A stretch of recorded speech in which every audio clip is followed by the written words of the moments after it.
Je ne savais pas de quels signaux je devais me méfier. Si je l'avais su, je ne serais probablement pas devant vous, aveugle d'un œil, avec les ligaments croisés et la coiffe d'épaule déchirée, et en ayant traversé toutes les horreurs que j'ai vécues. C'est probablement une des pires photos à regarder. Pendant quelque temps, j'ai revécu la scène en boucle dans ma tête. C'était presque comme regarder un film, sauf que ça m'était réellement arrivé. Je me suis battue pour ma vie pendant 3 heures et demie.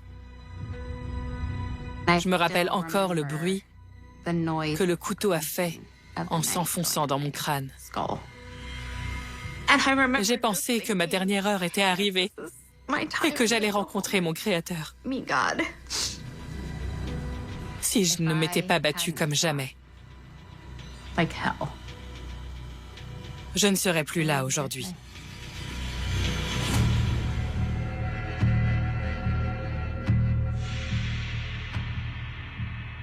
On ne connaît pas le visage du mal. Et je n'aurais jamais cru qu'il pouvait ressembler à ça. J'étais sûre qu'un homme qui aimait Dieu était nécessairement une bonne personne. Cette croyance a volé en éclats il y a 4 ans. Quand on dit que l'amour rend aveugle, c'est vrai. Quand j'y repense, je me demande comment j'ai fait pour ne pas voir le monstre qu'il était réellement.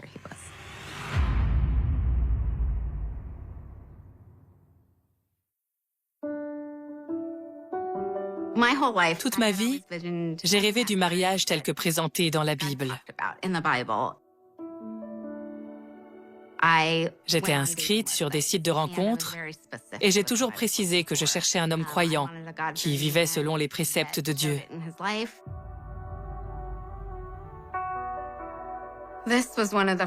C'est une des premières photos que Sean m'a envoyées de lui et du semi-remorque qu'il conduisait. Je l'ai tout de suite trouvé joli garçon. Il était gentil et il connaissait la Bible. Nos premières conversations tournaient beaucoup autour de nos valeurs et de notre foi.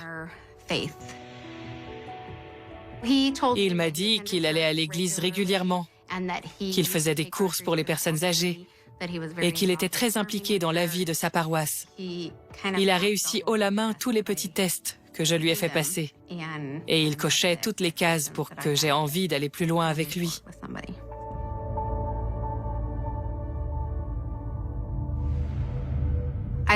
Je me suis mise à penser que c'était Dieu qui l'avait mis sur mon chemin. Mais maintenant, je peux dire que c'est lui qui m'a prouvé que le mal existait en ce monde.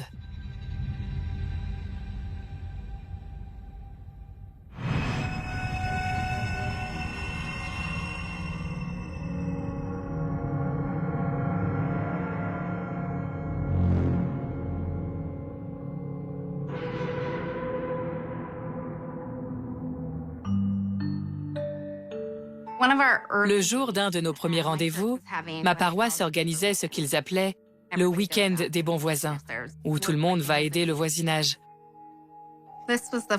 Cette photo date de ce week-end-là, auquel lui et moi avons participé ensemble. Quand je lui ai proposé de m'accompagner, je m'attendais à ce qu'il refuse, mais il a tout de suite dit qu'il adorerait y participer avec moi. Merci d'être venu. On a fait du jardinage, désherbé, posé des galets. C'était une très belle journée. Il a travaillé dur, il parlait à tout le monde, il paraissait vraiment être quelqu'un de bien. J'étais contente d'avoir rencontré quelqu'un qui était prêt à accomplir le travail de Dieu avec moi. On a commencé à parler de notre passé. Il m'a dit qu'il avait déjà été marié, mais que ça s'était mal fini. Ça n'a pas marché entre nous. Son ex-femme l'avait trompée. Il l'avait surprise au lit avec un autre homme et c'est ce qui a précipité la fin de leur mariage parce qu'il savait qu'elle ne changerait jamais. Il m'a dit qu'il avait frappé son amant et qu'il avait fait de la prison pour ça. À sa place, j'aurais probablement eu la même réaction. Alors ça n'a rien changé à ma façon de le regarder. Il voulait vraiment se remarier, avoir des enfants, et que ça dure pour toujours. Je le trouvais vraiment super. Alors j'ai décidé de passer outre cette histoire et de me concentrer sur notre avenir commun. Les choses sont allées très vite. Des années plus tard, j'ai appris qu'il n'avait pas fait de la prison parce qu'il avait battu l'amant de sa femme. Sa femme n'avait même pas d'amant. Il a fait de la prison parce que c'est sa femme qui l'avait battu.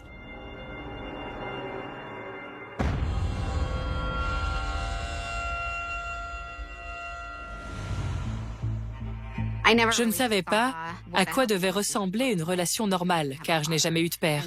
Je ne savais pas comment un homme était censé se comporter avec une femme. Et je crois que cela a affecté un bon nombre de mes relations amoureuses. Mais Sean me soutenait beaucoup. Il s'impliquait dans tous les aspects de ma vie, et j'adorais ça.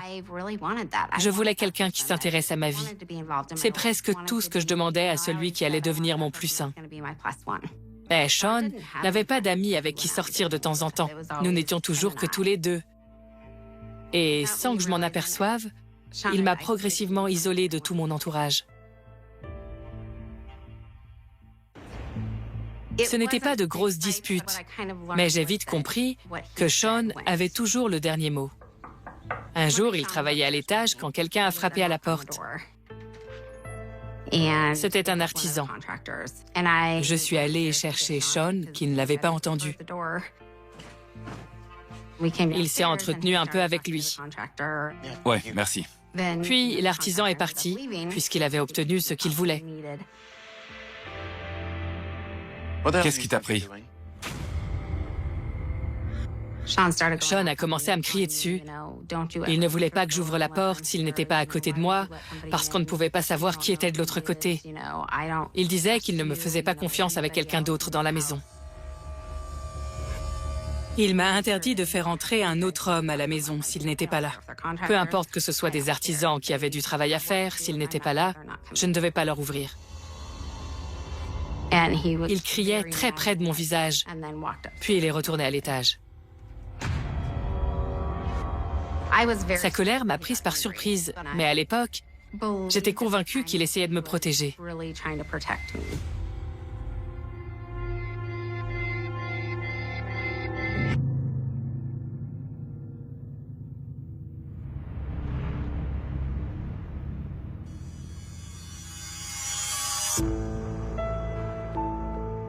Lors de notre premier rendez-vous, à chaque fois que je mentionnais quelque chose, il m'interrompait, me coupait la parole pour me contredire et expliquer les choses différemment.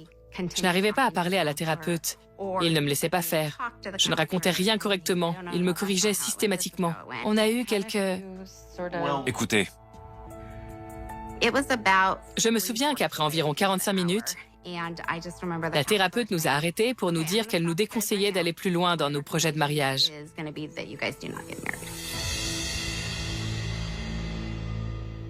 Nous étions tous les deux sous le choc, dans l'incompréhension totale. Nous étions là pour une thérapie prémaritale.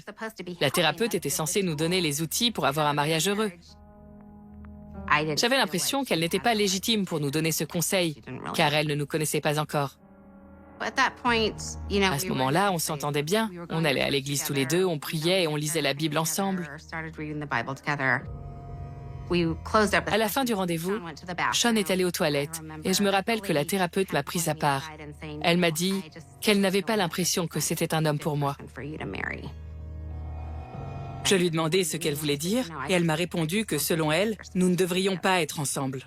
Là, Sean est revenu et nous sommes partis. Au revoir. Je me suis dit que c'était une inconnue et que je connaissais mieux ma vie qu'elle. Je ne voyais aucun vrai problème dans notre relation. Nous nous dirigions vers le mariage, Et c'est ce que je désirais. Je crois que je m'étais persuadée que c'était une bonne personne, que nous étions faits l'un pour l'autre, et je n'étais pas prête à entendre ce genre de choses. Je m'en suis beaucoup voulu de ne pas l'avoir écouté et de ne pas avoir su voir tous les signes. Les choses auraient pu se passer très différemment.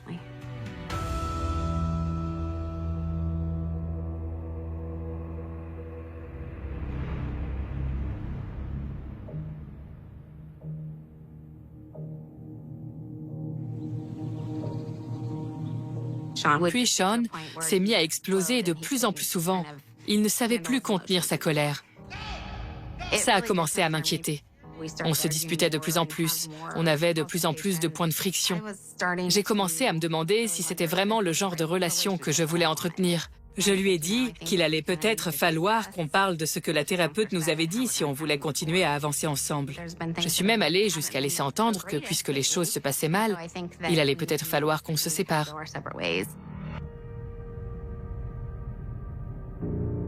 Il est allé s'enfermer dans la salle de bain pendant un moment.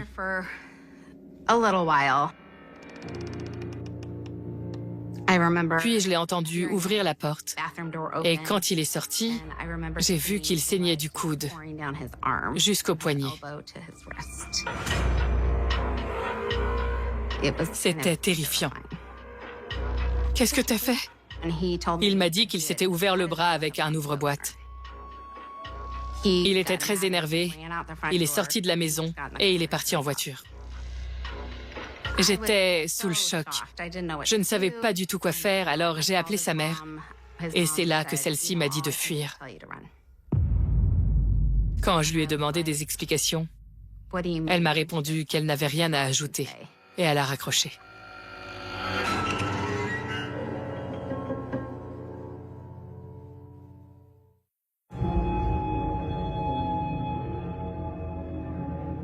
Je ne savais pas où il était. Je ne savais pas s'il allait bien. J'ignorais si sa blessure était sérieuse ou non.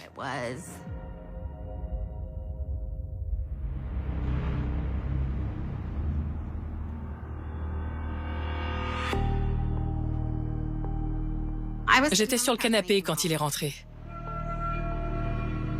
J'ai été soulagée de voir qu'il allait bien. Où tu étais? J'avais besoin de prendre l'air. Je suis allée chercher un linge pour lui nettoyer le bras et enlever le sang. La coupure n'était pas très profonde. Je lui ai demandé pourquoi il avait fait ça. Et il m'a dit que c'est parce qu'il avait peur de me perdre. Je ne supporte pas de nous imaginer séparés. Il m'a dit qu'il était convaincu que Dieu m'avait mise sur son chemin et que nous devions nous marier. Il savait que c'était ma corde sensible, c'est pour ça qu'il a dit ça. C'était quelqu'un qui avait compris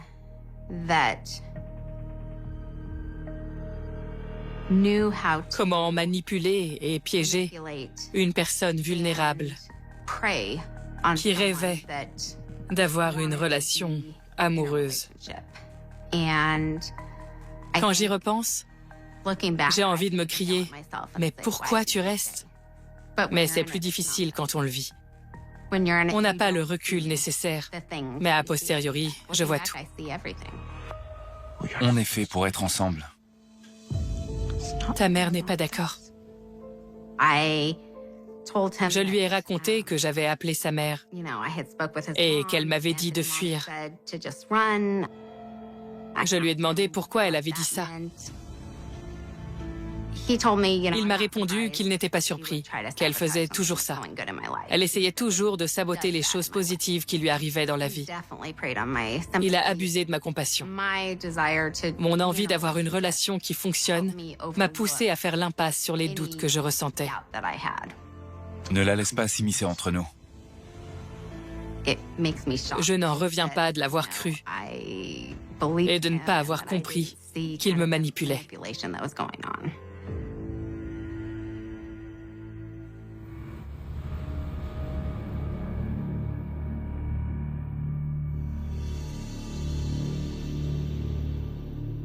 Sean était très jaloux de la relation que j'entretenais avec ma mère. Il détestait qu'elle soit la première personne que je pensais à consulter quand j'avais un problème. Quand j'avais une bonne nouvelle à annoncer, je l'appelais en premier. Quand j'en avais une mauvaise, c'est aussi à elle que je me confiais. Mais j'ai changé mes habitudes pour faire plaisir à mon compagnon. Quand il m'a interdit de faire entrer ma mère dans la maison,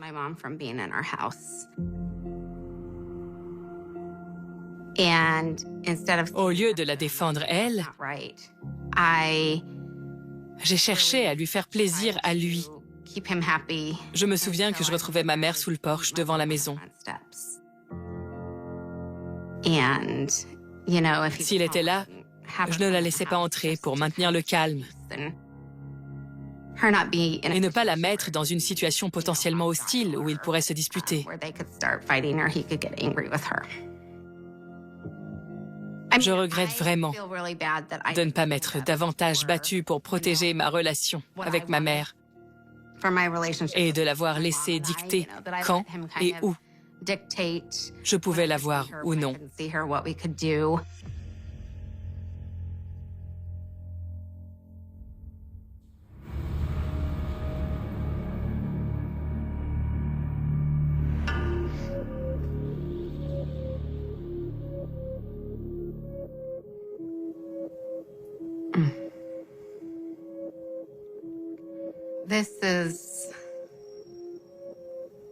C'est la vidéo de notre mariage. Nous avions choisi de faire comme Jésus a fait avec ses apôtres. Nous nous sommes lavés les pieds mutuellement. J'ai aussi eu l'idée de lui offrir un couteau sur lequel était gravé « Sean Chéri ». Pendant la cérémonie, il a dit qu'il serait patient, doux et généreux, qu'il m'aimerait, qu'il m'honorerait et qu'il me chérirait. C'est ce dont j'avais toujours rêvé. Mais au lieu de ça, il m'a menti. Il était colérique. Il m'a fait me sentir comme une moins que rien. Il a réussi à me faire croire qu'il était quelqu'un d'autre.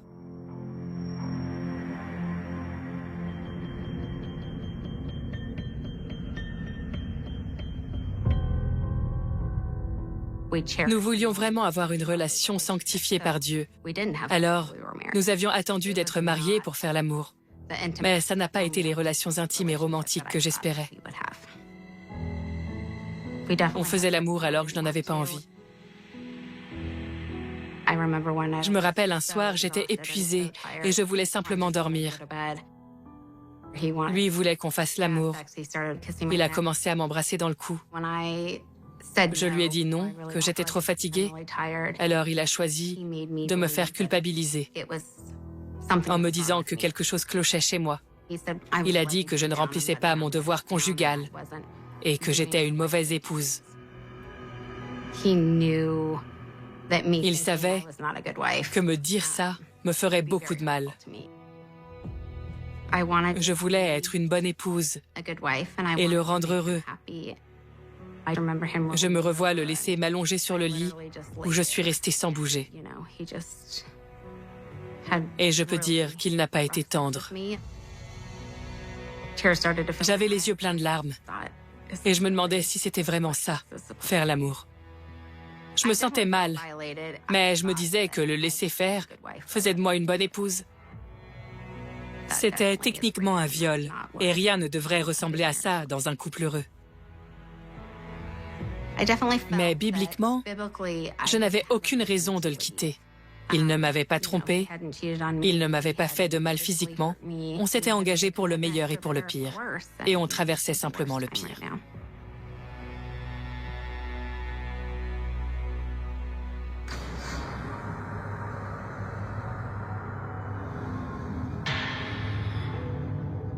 Et puis la situation a continué à empirer.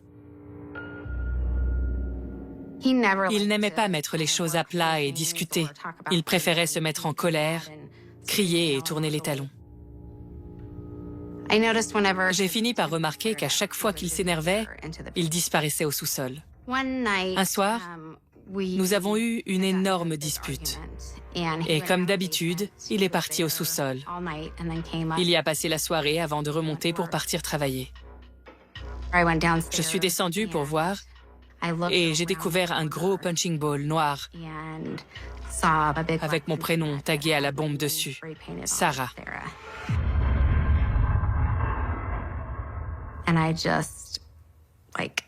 Ça m'a mis un coup. C'est une photo de notre sous-sol. Je m'en souviens comme si c'était hier. Ça fait peur d'imaginer quelqu'un matraquer un punching ball avec mon nom écrit dessus. J'ai des frissons dans le dos, rien qu'à l'imaginer écrire mon nom et ensuite me battre tout son sou. Battre Sarah.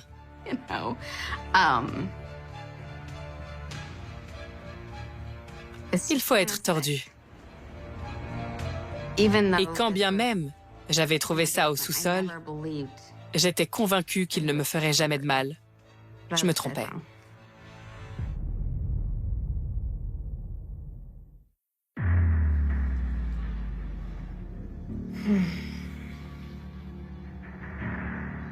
Je ne comprenais pas pourquoi mon nom était écrit là.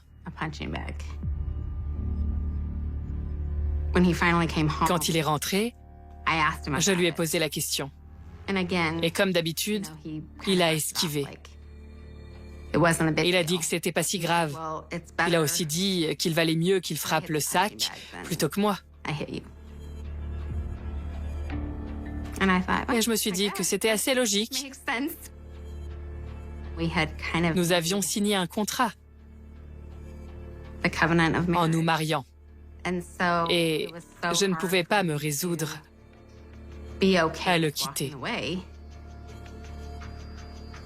Alors qu'il ne m'avait pas agressé physiquement.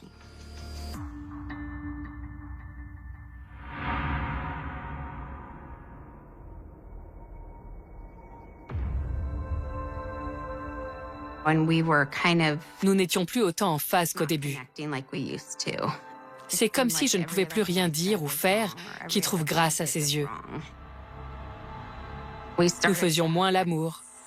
Mais je dois reconnaître que j'étais un peu soulagée qu'il ne vienne plus vers moi pour assouvir la moindre de ses envies. Quoi qu'il en soit, je me demandais ce qu'il se passait. Il s'est mis à passer de plus en plus de temps sur son portable et je me demandais pourquoi. Un jour qu'il était à l'étage, j'ai fouillé dans son téléphone et j'ai vu qu'il avait posté des annonces sur des sites de rencontres. Il cherchait des femmes mariées qui voulaient entretenir une relation avec un homme marié.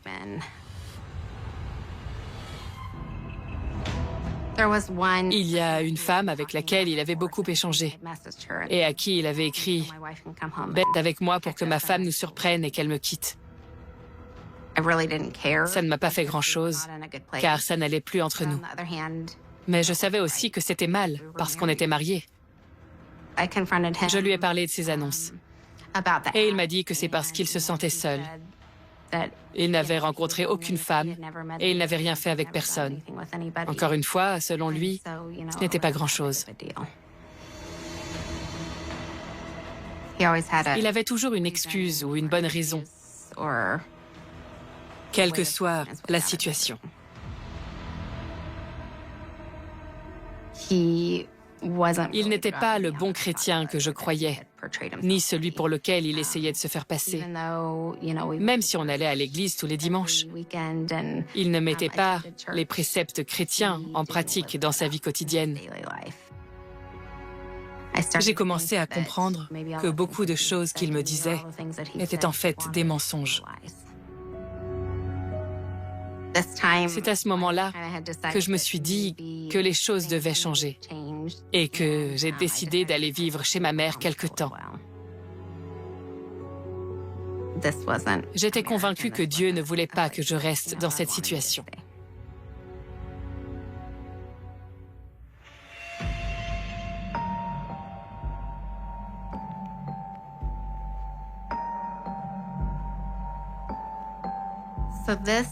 C'est le capot de ma voiture.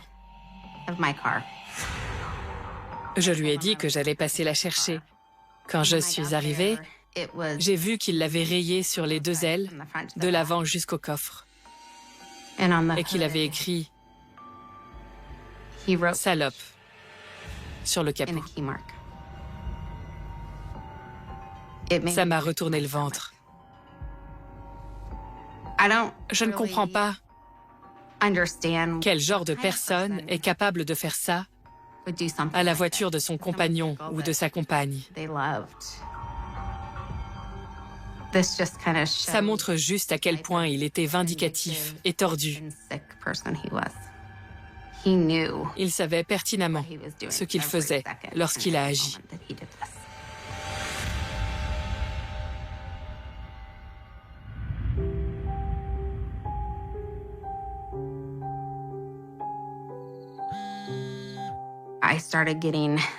Il s'est mis à m'envoyer des vidéos. Il regardait toutes les photos de nous qu'il pouvait trouver. Tu ne m'as jamais aimé! Il parlait de nos souvenirs. Il disait que tout n'était que mensonge, qu'il me détestait et qu'il était sûr que je ne l'avais jamais aimé. Puis on le voyait déchirer les photos et les jeter à la poubelle. Tout ça ne signifiait rien pour toi! Plus ça allait, et plus il devenait méchant dans les vidéos. Et il n'arrêtait pas de m'en envoyer. J'ai fini par éteindre mon téléphone pour pouvoir dormir. Le lendemain matin, en le rallumant, j'avais plus de 30 messages en attente, où on le voyait continuer à déchirer nos photos. Tout ce qu'il voulait, c'était me contrôler. Et il s'était rendu compte qu'il n'avait plus aucune emprise sur moi. J'avais fini par comprendre qui il était vraiment et qu'il n'avait fait que me manipuler. C'était le déclic qu'il me fallait.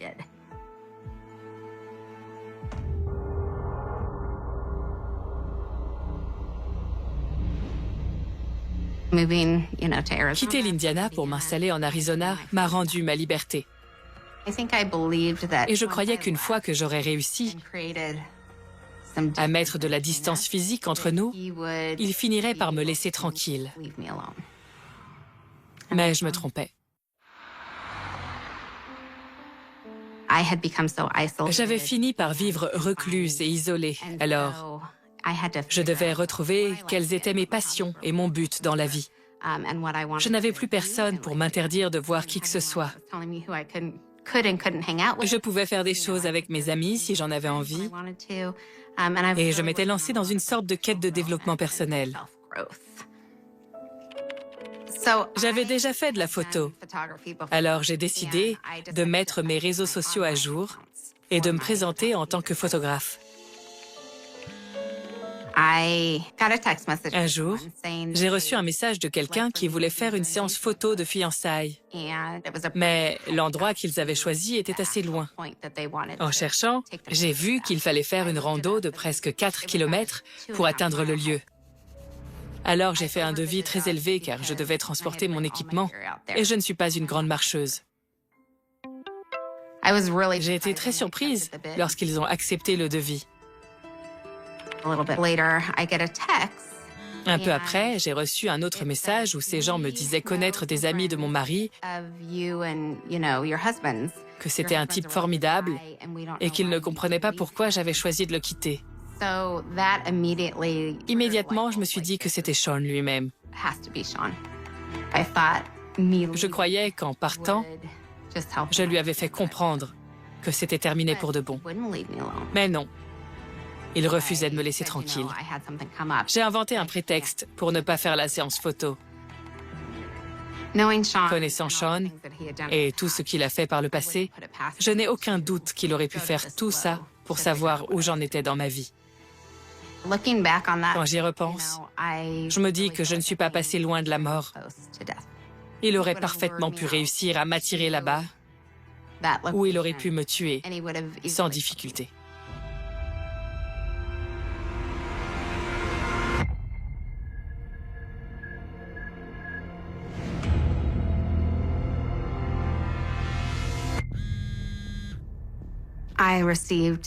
J'ai reçu un message où il me disait qu'il avait hâte de venir dans l'Arizona pour me retrouver.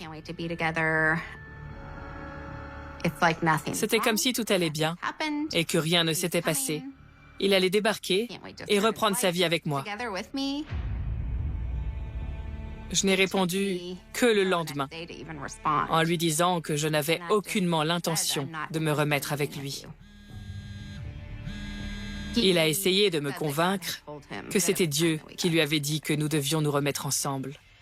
J'ai essayé de mettre fin à tout ça en lui expliquant que je ne voulais pas me remettre avec lui, que nous étions séparés en instance de divorce, que j'étais passée à autre chose et qu'il fallait qu'il en fasse de même. Je sentais bien qu'il était encore en train d'essayer de me manipuler, mais je me disais que je ne risquais rien, car il ne savait pas où j'habitais. Je me croyais en sécurité.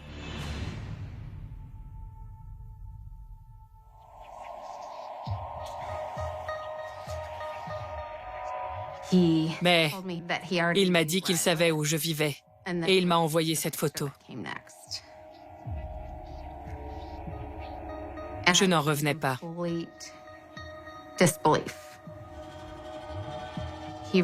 Il avait écrit à ma dernière adresse connue et indiqué sur l'enveloppe « Ne pas transférer, retourner à l'expéditeur ». Ce qu'ils ont fait, avec une petite étiquette jaune, avec ma nouvelle adresse. Quand j'ai reçu la photo, mon cœur s'est mis à battre à 100 à l'heure. Je ne voulais pas qu'il vienne chez moi, qu'il sache où j'habite me terrifiait au plus haut point. Mais je ne l'aurais quand même jamais cru capable de faire ce qu'il a fait. Je n'aurais jamais pu croire qu'un homme puisse infliger autant de mal.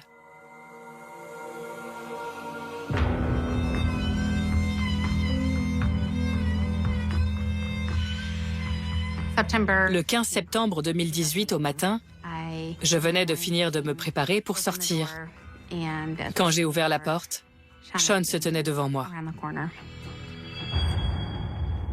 Il m'a aspergé avec une bombe d'insecticide. Je suis tombée au sol et il s'est jeté sur moi. Je me suis mise à crier et à lui demander ce qu'il faisait.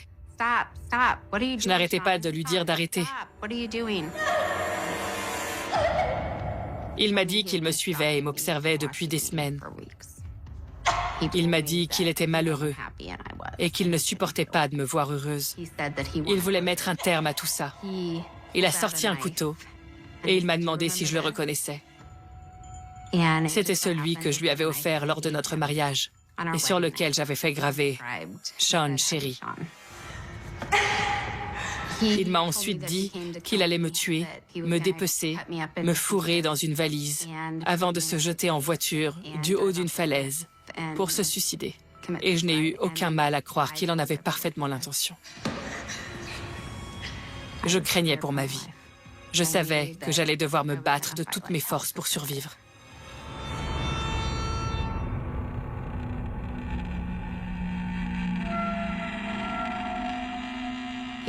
Il a mis un sac plastique sur mon nez et ma bouche, et il a essayé de m'asphyxier.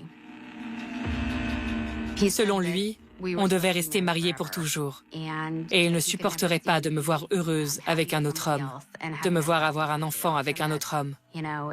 Et si lui ne pouvait pas m'avoir, alors plus personne ne m'aurait, et j'allais devoir mourir.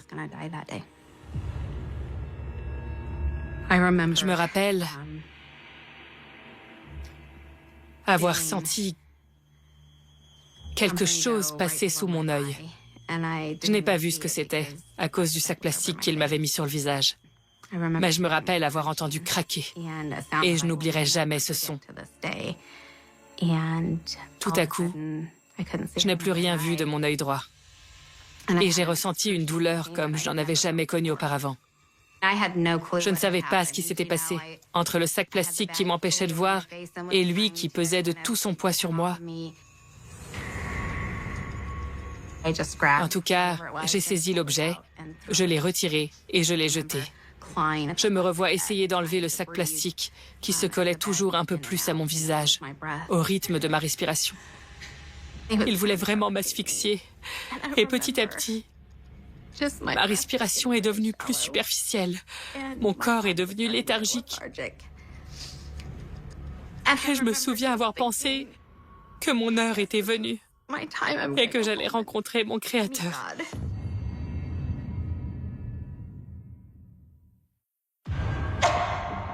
C'était terrifiant de penser que tout pouvait se terminer.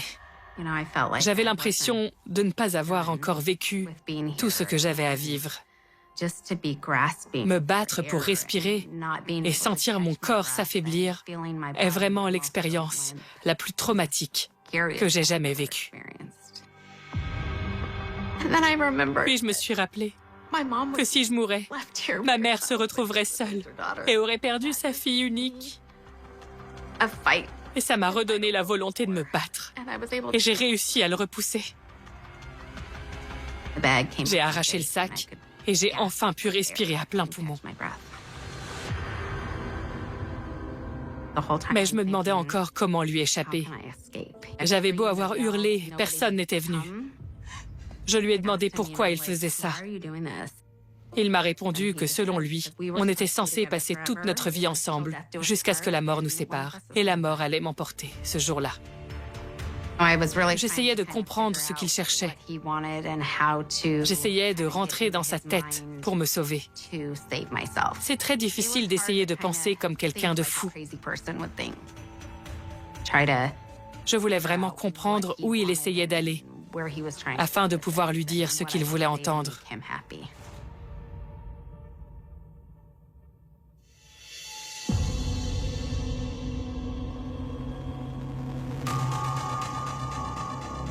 J'ai réussi à faire croire à Sean que je n'étais pas heureuse et que j'avais du mal à vivre sans lui.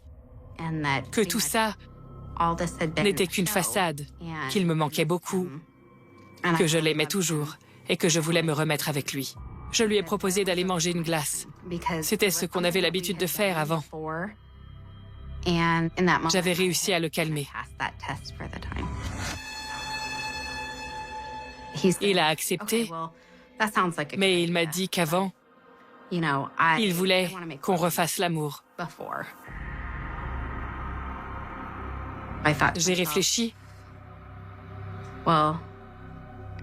et je me suis dit que je ne pouvais pas dire non après tout ce qu'il venait de me faire. Alors, je suis allée dans ma chambre et je me suis allongée sur le lit.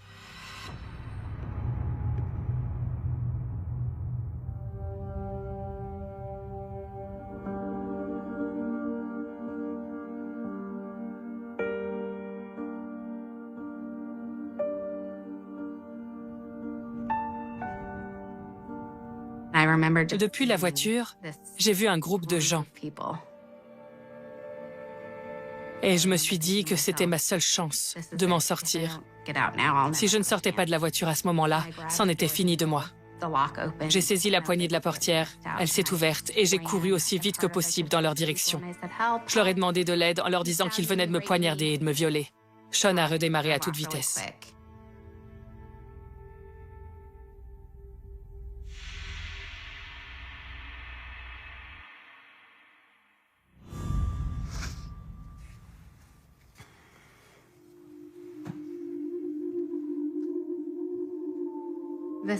Cette photo a été prise un jour ou deux après mon agression. Mon visage est propre. Il n'y a plus de sang. Comment peut-on faire ça à quelqu'un? Pire encore, comment peut-on faire ça à quelqu'un qu'on est censé aimer, à qui on a été marié et avec qui on dit vouloir passer sa vie?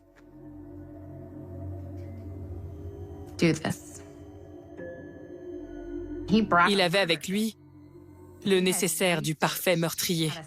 Il avait cherché comment tuer quelqu'un en le poignardant dans l'œil. Il avait l'intention de me crever l'œil. Mais à cause du sac plastique, il a manqué sa cible et est passé en dessous.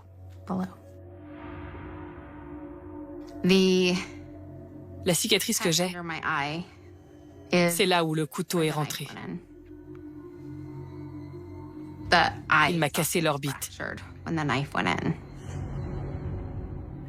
J'ai toujours des élancements dans l'œil et je n'ai pas retrouvé de sensation dans mon front. Je suis restée hospitalisée 5 jours. Mon œil était fermé et très enflé. Les médecins m'avaient prévenu qu'il ne se rouvrirait peut-être jamais. Sean avait vraiment pris très au sérieux la phrase « jusqu'à ce que la mort vous sépare » ce jour-là. C'est ce qu'il m'avait dit en tout cas.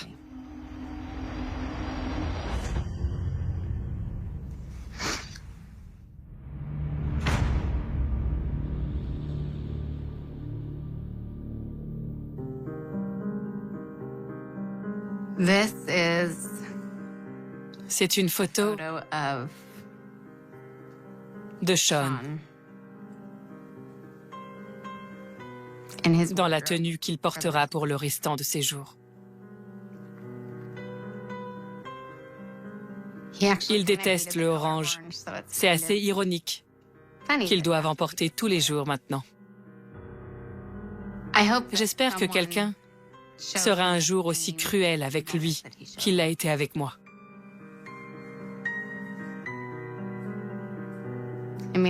La personne sur cette photo est tellement différente de celle sur la première qu'il m'avait envoyée de lui, devant son camion bleu. Je pense qu'il était incapable d'être un mari doux et aimant. Et je regarderai toujours par-dessus mon épaule. Même s'il a été condamné à la prison à vie, il pourrait être libéré au bout de 25 ans. Si cela arrive, ce sera le jour le plus terrifiant de toute ma vie.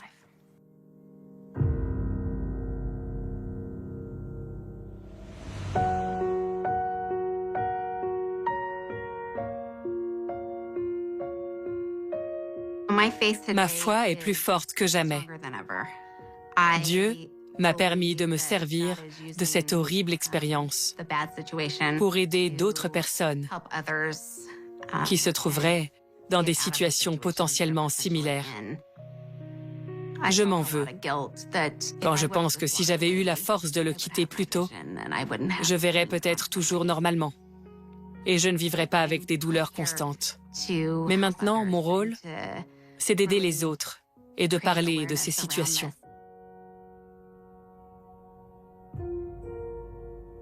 Je suis maintenant convaincue qu'il m'a menti sur toute la ligne, qu'il ne m'a jamais aimée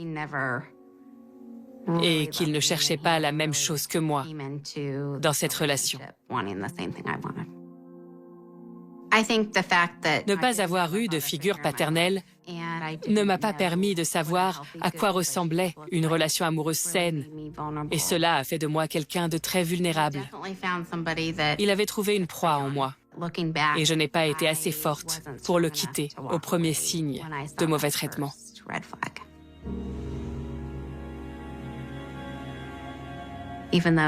Même s'il est derrière les barreaux, j'ai appris à me protéger. Je suis toujours armée, même si je n'aurais jamais pensé vivre comme ça. Le danger ne se cache pas toujours dans les ruelles sombres. Il peut très bien provenir de la personne assise à côté de vous. On ne sait jamais ce que pensent les gens.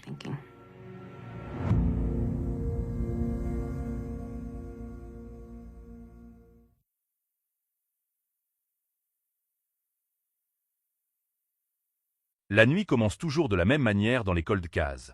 Rien n'explose, rien ne s'effondre, personne ne crie. Il n'y a qu'un détail de trop, un battement manqué, une minute qui ne devrait pas exister. En Californie, au printemps 1994, cette minute s'est glissée entre 22h58 et 22h59, dans un quartier sans histoire, là où les maisons se ressemblent et où les voisins se saluent sans vraiment se connaître. C'est là que quelqu'un a disparu sans bruit, laissant derrière lui un vide si propre qu'il a d'abord trompé tout le monde. Emily Carter avait 27 ans. Un âge banal, une vie banale, des habitudes réglées comme une horloge. Assistante juridique le jour, joggeuse le soir, appel régulier à sa sœur chaque dimanche. Elle vivait seule depuis peu, fière de cette indépendance fraîchement conquise. Ses proches disaient d'elle qu'elle était prévisible, prudente, presque trop. C'est précisément pour cela que sa disparition a frappé comme un coup de tonnerre silencieux. Les gens disparaissent rarement quand ils n'ont aucune raison de le faire. Le mardi 12 avril, Emily quitte son bureau à l'heure habituelle. Plusieurs collègues la voient partir. Elle plaisante près de l'ascenseur, promet de rapporter des croissants le lendemain. À 19h43, elle achète de l'essence à une station située à moins de 3 km de chez elle. La caméra de surveillance la montre souriante, distraite, vivante. C'est la dernière image certaine que l'on possède d'elle. Après cela, la chronologie devient floue, comme si la nuit avait avalé le reste. Sa voiture est retrouvée le lendemain matin, garée devant sa maison. Pas de stationnement approximatif, pas de traces de panique. Tout est à sa place, comme si Emily était rentrée normalement, avait coupé le moteur, pris ses affaires et disparu entre la portière et le seuil. À l'intérieur, la maison semble intacte. Pas de lutte. Pas de verre brisé. Pas de tiroir forcé. Juste une tasse de café refroidi sur le plan de travail, une radio allumée à faible volume et un sac de sport posé près de la porte, encore plein. Quand la police arrive, l'atmosphère est trompeusement calme. Les enquêteurs notent, photographient, mesurent. Ils ne trouvent rien qui crie au crime. Rien qui justifie l'urgence absolue. Le mot « fugue » circule presque immédiatement, discret mais persistant. Une hypothèse confortable, surtout quand il n'y a pas de corps. Pourtant, ceux qui connaissaient Emily rejettent cette idée avec une conviction presque violente. Elle n'aurait jamais laissé son téléphone. Jamais manqué un rendez-vous sans prévenir. Jamais disparu comme ça.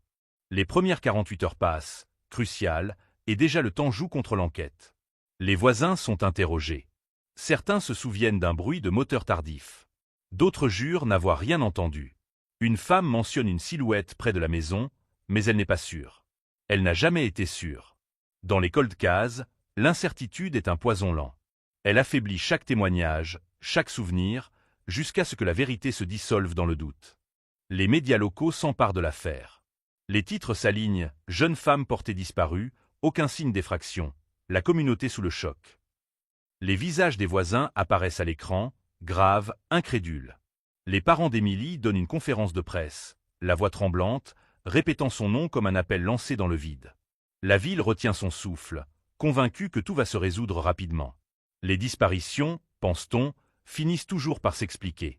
Mais les jours deviennent des semaines. Les pistes se multiplient puis s'éteignent. Un ancien petit ami est interrogé, puis relâché. Un collègue est brièvement soupçonné avant que son alibi ne soit confirmé. Les relevés bancaires ne montrent rien d'anormal. Aucun retrait suspect. Aucun billet acheté. Les appels téléphoniques cessent brutalement à 22h59, sans raison apparente. Une dernière communication, incomplète, comme interrompue. À l'époque, la technologie ne permet pas d'en dire plus. À mesure que l'enquête piétine, l'attention médiatique se déplace. Une autre affaire, plus sanglante, plus visible, prend le relais. Le nom d'Emily disparaît des gros titres, mais pas des esprits. Dans le quartier, quelque chose a changé. Les portes se ferment plus tôt. Les lumières restent allumées plus tard. Les conversations se font à voix basse. La peur n'a pas de visage, mais elle s'installe quand même. Un mois après la disparition, un randonneur découvre un sac à main dans un fossé, à plusieurs dizaines de kilomètres de là. À l'intérieur, les papiers d'Emily. Rien d'autre. Pas de traces exploitables, pas d'indices clairs. Le sac devient un symbole macabre, brandi par les médias comme une preuve que quelque chose de terrible s'est produit. La police, elle, reste prudente. Sans corps, sans scène de crime évidente, l'affaire glisse lentement vers une catégorie redoutée, cold case. Les années passent. Les enquêteurs changent. Les dossiers s'empilent. Le carton portant le nom d'Emily est déplacé d'une étagère à l'autre, ouvert de temps en temps, refermé aussitôt. Chaque nouvel inspecteur pense voir ce que les autres ont manqué, puis se heurte au même mur. Les témoins vieillissent. Les souvenirs se déforment. La vérité, elle, se cache toujours. Dans les années 2000, un détail refait surface. Un appel passé depuis la ligne fixe d'Emily, tard dans la nuit de sa disparition. Trop tard pour être anodin. Trop court pour être expliqué. À l'époque, l'information avait été notée, puis oubliée, noyée dans le flot des données imparfaites. Des années plus tard, il est impossible de retracer l'origine de cet appel. Les archives ont disparu. Les opérateurs ont changé. Encore une porte close. Pour la famille, l'attente devient une forme de torture. Pas de deuil possible. Pas de certitude. Juste des anniversaires marqués par l'absence et des fêtes où une chaise reste vide. Les parents d'Emily meurent sans jamais savoir.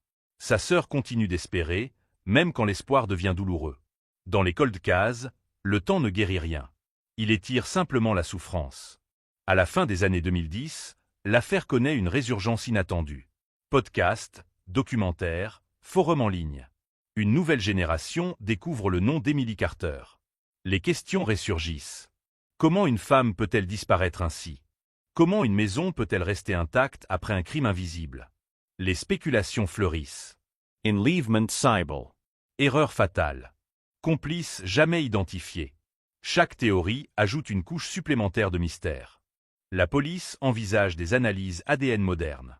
Mais il n'y a presque rien à analyser. Trop peu de matière. Trop de contamination. La science a progressé, mais le temps a effacé ce qu'il fallait préserver.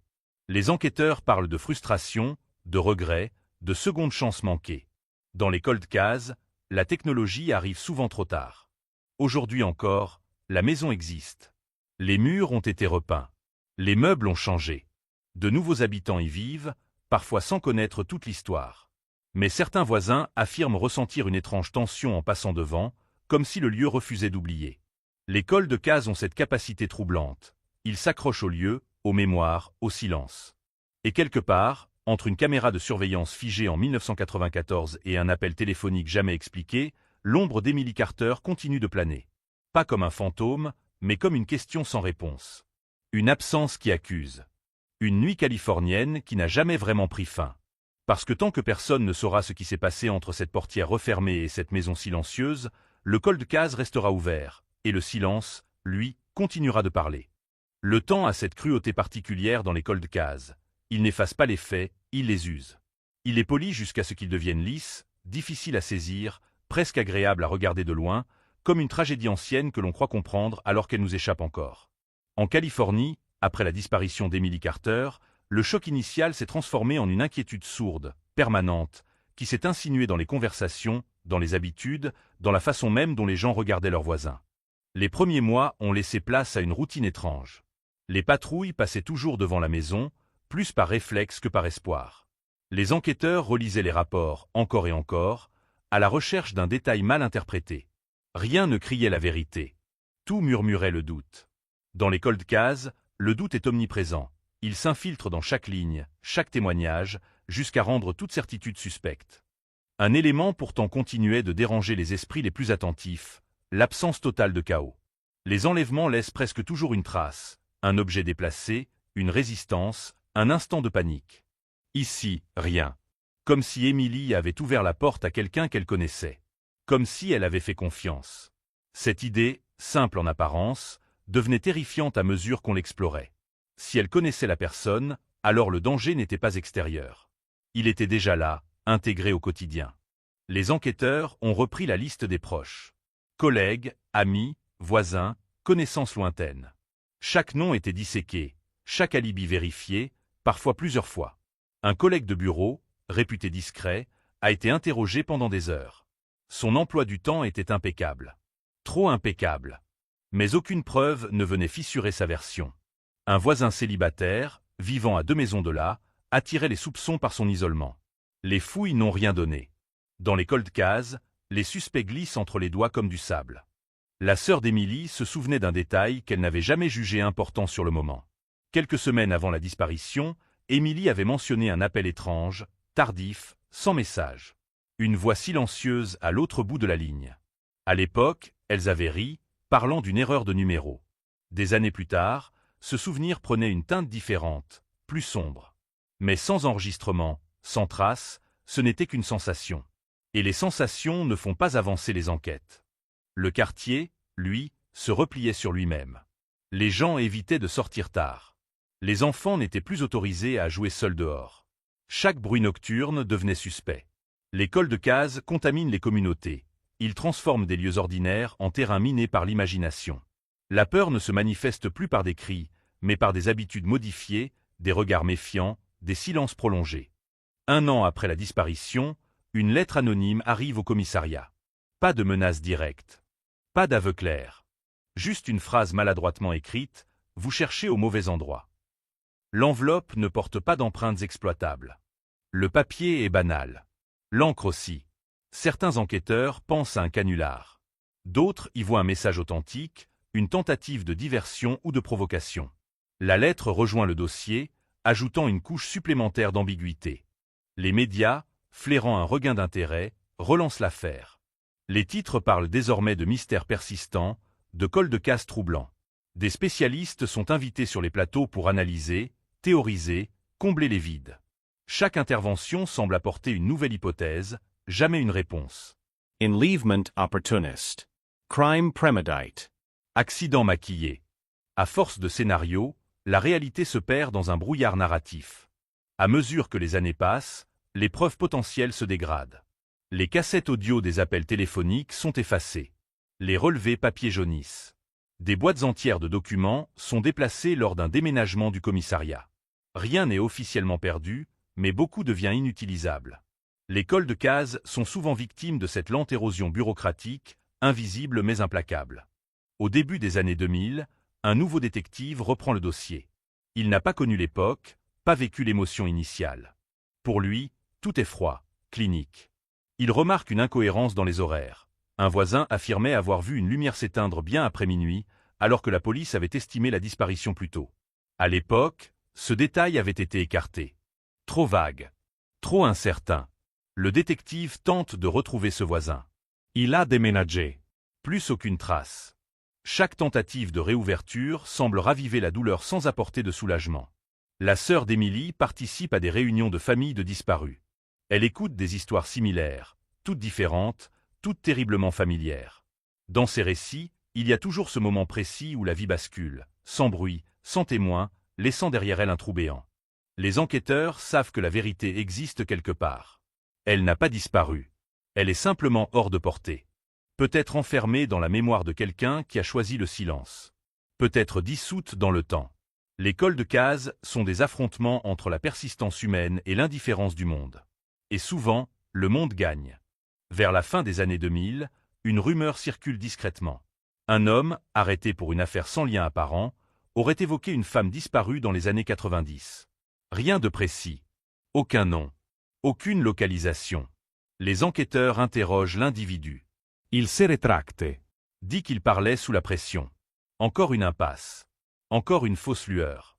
Le dossier d'Emily Carter grossit, mais ne s'éclaire pas. Chaque ajout est une note de bas de page, jamais un chapitre décisif. Les cold cases ont cette ironie cruelle. Plus ils durent, plus ils deviennent célèbres, et moins ils sont proches d'être résolus. La notoriété n'apporte pas la vérité. Elle ne fait que souligner son absence. Aujourd'hui, quand les anciens habitants du quartier repensent à 1994, ils parlent d'un avant et d'un après. Avant, les nuits étaient ordinaires. Après, elles étaient chargées d'une menace invisible.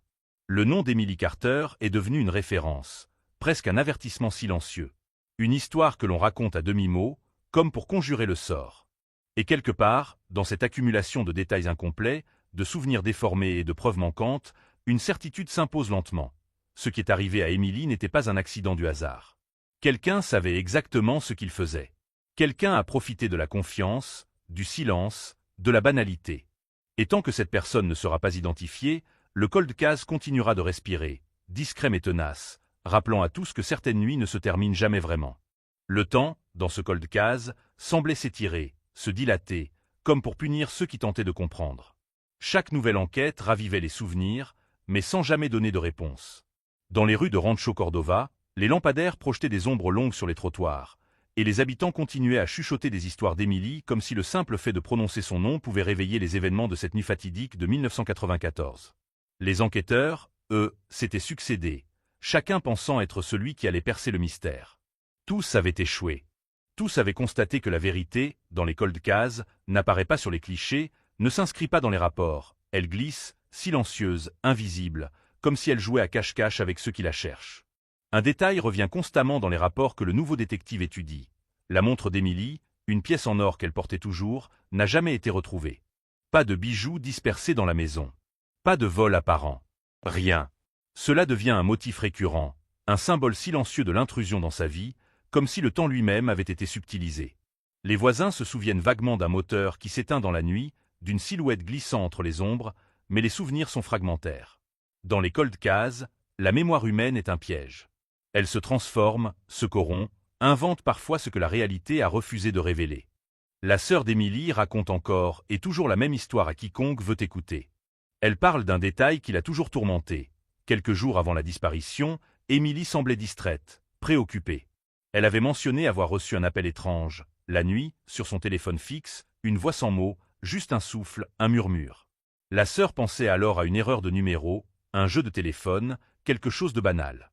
Mais à mesure que le temps passe, ce détail devient obsédant, comme si ce murmure portait en lui la clé du mystère.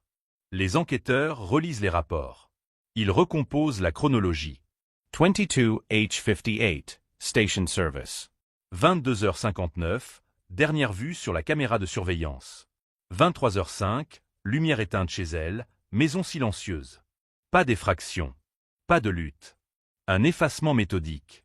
Une disparition planifiée avec précision. Les indices matériels sont inexistants. Dans les cold cases, l'absence d'indices peut être plus révélatrice que leur présence. Elle raconte le soin, la préparation, la froideur de celui qui a agi. Et pourtant, la police n'a jamais pu identifier un suspect crédible. Dans les premières années, la rumeur a circulé qu'Emily avait pu fuir, choisir de disparaître volontairement. La logique de cette théorie est fragile. Les proches l'affirment, Emily avait des projets, un nouvel emploi, des voyages planifiés. Elle aimait sa vie. Et surtout, elle n'aurait jamais laissé sa voiture devant la maison, la porte verrouillée, le sac de sport intact. Les cold cases ne se résolvent pas avec des suppositions confortables, elles demandent des preuves, et ici, il n'y en avait pas. Les médias, eux, ne lâchent jamais un sujet intéressant. À la fin des années 1990 et au début des années 2000, chaque anniversaire de la disparition d'Emily fait l'objet de reportages. Les titres sont courts, percutants, glacial. Cold case de Californie toujours irrésolue, disparition mystérieuse laisse quartier sous le choc, une vie suspendue dans le temps. Les images défilent, la maison, la voiture, les visages des parents. Des témoins apparaissent, racontant ce qu'ils croyaient avoir vu. Mais dans tous ces récits, le fil conducteur est le vide, l'absence, l'inexplicable. En 2006, un détective passionné par les cold cases prend le dossier en main. Il étudie tout, rapports, appels, lettres, photographies. Il remarque une incohérence sur l'appel téléphonique tardif. L'enquête initiale l'avait considéré comme non pertinent. Mais lui, il sent qu'il pourrait contenir la clé. Il cherche à retracer le numéro, contacte les opérateurs, consulte les archives. Rien. Tout a disparu. La technologie de l'époque n'a pas permis de conserver ce type de données. Chaque tentative de modernisation est freinée par le temps écoulé. Dans les cold cases, chaque minute perdue est une pierre de plus sur le chemin vers l'échec. Un autre élément trouble. La maison a été repeinte par un voisin quelques années après la disparition, une façade refaite, des fenêtres changées. Ces détails, pour certains, sont insignifiants. Pour ceux qui regardent de près, ils sont inquiétants. Les cold cases transforment les objets et les lieux en énigmes. Chaque modification du paysage peut être interprétée comme un effacement délibéré ou simplement comme le passage du temps. Dans les deux cas, elle ajoute à l'angoisse. La famille d'Emily, surtout sa sœur, ne se résout jamais à l'absence de réponse. Elle continue à relire les anciens rapports, à visiter le quartier, à questionner les voisins. Chaque nouvelle piste est examinée avec minutie. Elle écoute les podcasts consacrés aux cold cases, prend des notes, compare les cas, tente de reconnaître des motifs. Les cold cases sont des labyrinthes où la patience devient une arme et l'obsession, une compagne permanente. Entre-temps, les policiers qui ont travaillé sur le dossier ont changé. Certains ont pris leur retraite, d'autres sont partis vers d'autres services. Les nouveaux arrivent avec les technologies modernes, l'ADN, les bases de données numériques. Mais la matière à analyser est trop ancienne, trop dégradée. Les prélèvements initiaux n'ont pas été conçus pour la science de demain. Les cold cases sont souvent des victimes de leur époque, prisonniers de la technique et du hasard. Vers 2010, un autre détail refait surface. Un homme, récemment arrêté pour un autre crime, mentionne dans sa cellule une femme disparue dans les années 90. Les enquêteurs s'intéressent à lui. Il se retracte. Il dit que ses propos ont été mal interprétés. Encore une fausse piste. Encore une déception. Les cold cases sont ponctués de ces moments où l'espoir se transforme en frustration. Dans le quartier, les habitants racontent toujours l'histoire d'Emily comme une légende urbaine. Les jeunes qui ne l'ont pas connue entendent parler d'elle à voix basse. Les plus anciens regardent leurs enfants différemment, plus prudents, plus méfiants. Les cold cases changent la perception du monde. Ils transforment le banal en inquiétant, l'ordinaire en suspect.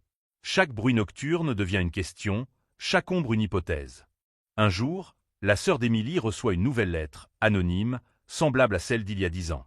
La vérité est là, mais vous ne la trouverez jamais. Elle montre le papier à la police. Les enquêteurs soupçonnent immédiatement un canular. Mais le ton est identique, la calligraphie étrange, et un frisson parcourt l'échine de ceux qui connaissent le dossier. Les cold cases savent créer une atmosphère où chaque détail anodin devient suspect, où chaque mot devient un indice possible. Les médias continuent à relayer l'histoire, sous différents formats, documentaires, podcasts, articles en ligne. Cold case de Californie, 16 ans plus tard, toujours aucun indice, titrent les sites spécialisés. Les forums de discussion examinent chaque image, chaque témoignage, chaque incohérence. Les internautes élaborent des théories, certaines plausibles, d'autres invraisemblables. L'affaire devient une obsession collective, mais la vérité reste hors de portée, intangible, insaisissable. Malgré tout, certains indices semblent se renforcer avec le temps. L'absence de lutte, la planification apparente, la disparition de la montre, l'appel mystérieux. Tout forme un tableau cohérent d'une opération minutieuse. Quelqu'un connaissait Emily, quelqu'un savait exactement ce qu'il faisait. Et ce quelqu'un est encore libre, invisible, derrière le voile des années écoulées. Les cold cases ont cette particularité. Ils laissent entendre qu'un visage inconnu vous observe depuis longtemps, que le mal peut rester immobile, tapi, et que le silence est parfois plus dangereux que le bruit. Les détectives qui reprennent le dossier aujourd'hui utilisent les outils de la modernité. Profil ADN, base de données, analyse comportementale. Mais ils se heurtent aux limites du passé. Les cassettes, les papiers, les souvenirs, tout a été altéré. La science peut combler certains vides, mais elle ne remplace pas l'absence de témoignages fiables. Et dans les cold cases, l'absence est le plus cruel des obstacles. La communauté continue à se souvenir. Les anniversaires de disparition sont marqués par des veillées, des prières, des articles dans la presse locale. Les voisins racontent à leurs enfants l'histoire d'Emily comme un avertissement. Soyez prudents, même chez vous. Les cold cases changent le regard que l'on porte sur le quotidien. Ils transforment la familiarité en suspicion, la sécurité en doute. Et chaque jour passé sans réponse renforce cette sensation de menace diffuse. Et pourtant, malgré les décennies, un fil ténu persiste. L'enquête n'est pas terminée. Les indices oubliés, les appels manqués, les lettres anonymes, tout reste dans l'ombre, prêt à ressurgir. Les cold cases sont des dormeurs, des entités silencieuses qui attendent leur moment. Et tant qu'Emily Carter ne sera pas retrouvée, tant que la vérité restera cachée, cette affaire continuera à hanter ceux qui l'ont connue et ceux qui s'y intéressent. La disparition n'est pas seulement un événement passé. Elle est une cicatrice ouverte dans le temps, une énigme qui refuse de se dissoudre. Les nuits du quartier restent silencieuses. Mais le silence est chargé, lourd. Chaque bruit devient suspect. Chaque ombre est potentiellement l'écho de cette nuit de 1994. Les cold cases, comme celui d'Emily, s'infiltrent dans le quotidien, modifient la perception, altèrent la mémoire, et surtout, rappellent à tous que certaines histoires n'ont pas de fin, que le mal peut rester invisible, que les absences peuvent devenir des présences plus terrifiantes que tout acte visible. Et ainsi, l'histoire d'Emily Carter continue de respirer dans le souffle des nuits californiennes, dans l'ombre des maisons et dans la mémoire collective, inachevée, incomplète, toujours prête à surgir. Le mystère entourant Emily Carter semblait s'épaissir avec chaque année qui passait.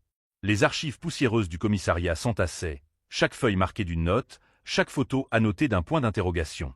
Les cold cases ont cette caractéristique. Ils deviennent des entités vivantes, palpables, presque conscientes, qui suivent ceux qui les approchent trop près. Et dans le cas d'Emily, cette entité semblait observer chaque mouvement, chaque tentative d'explication.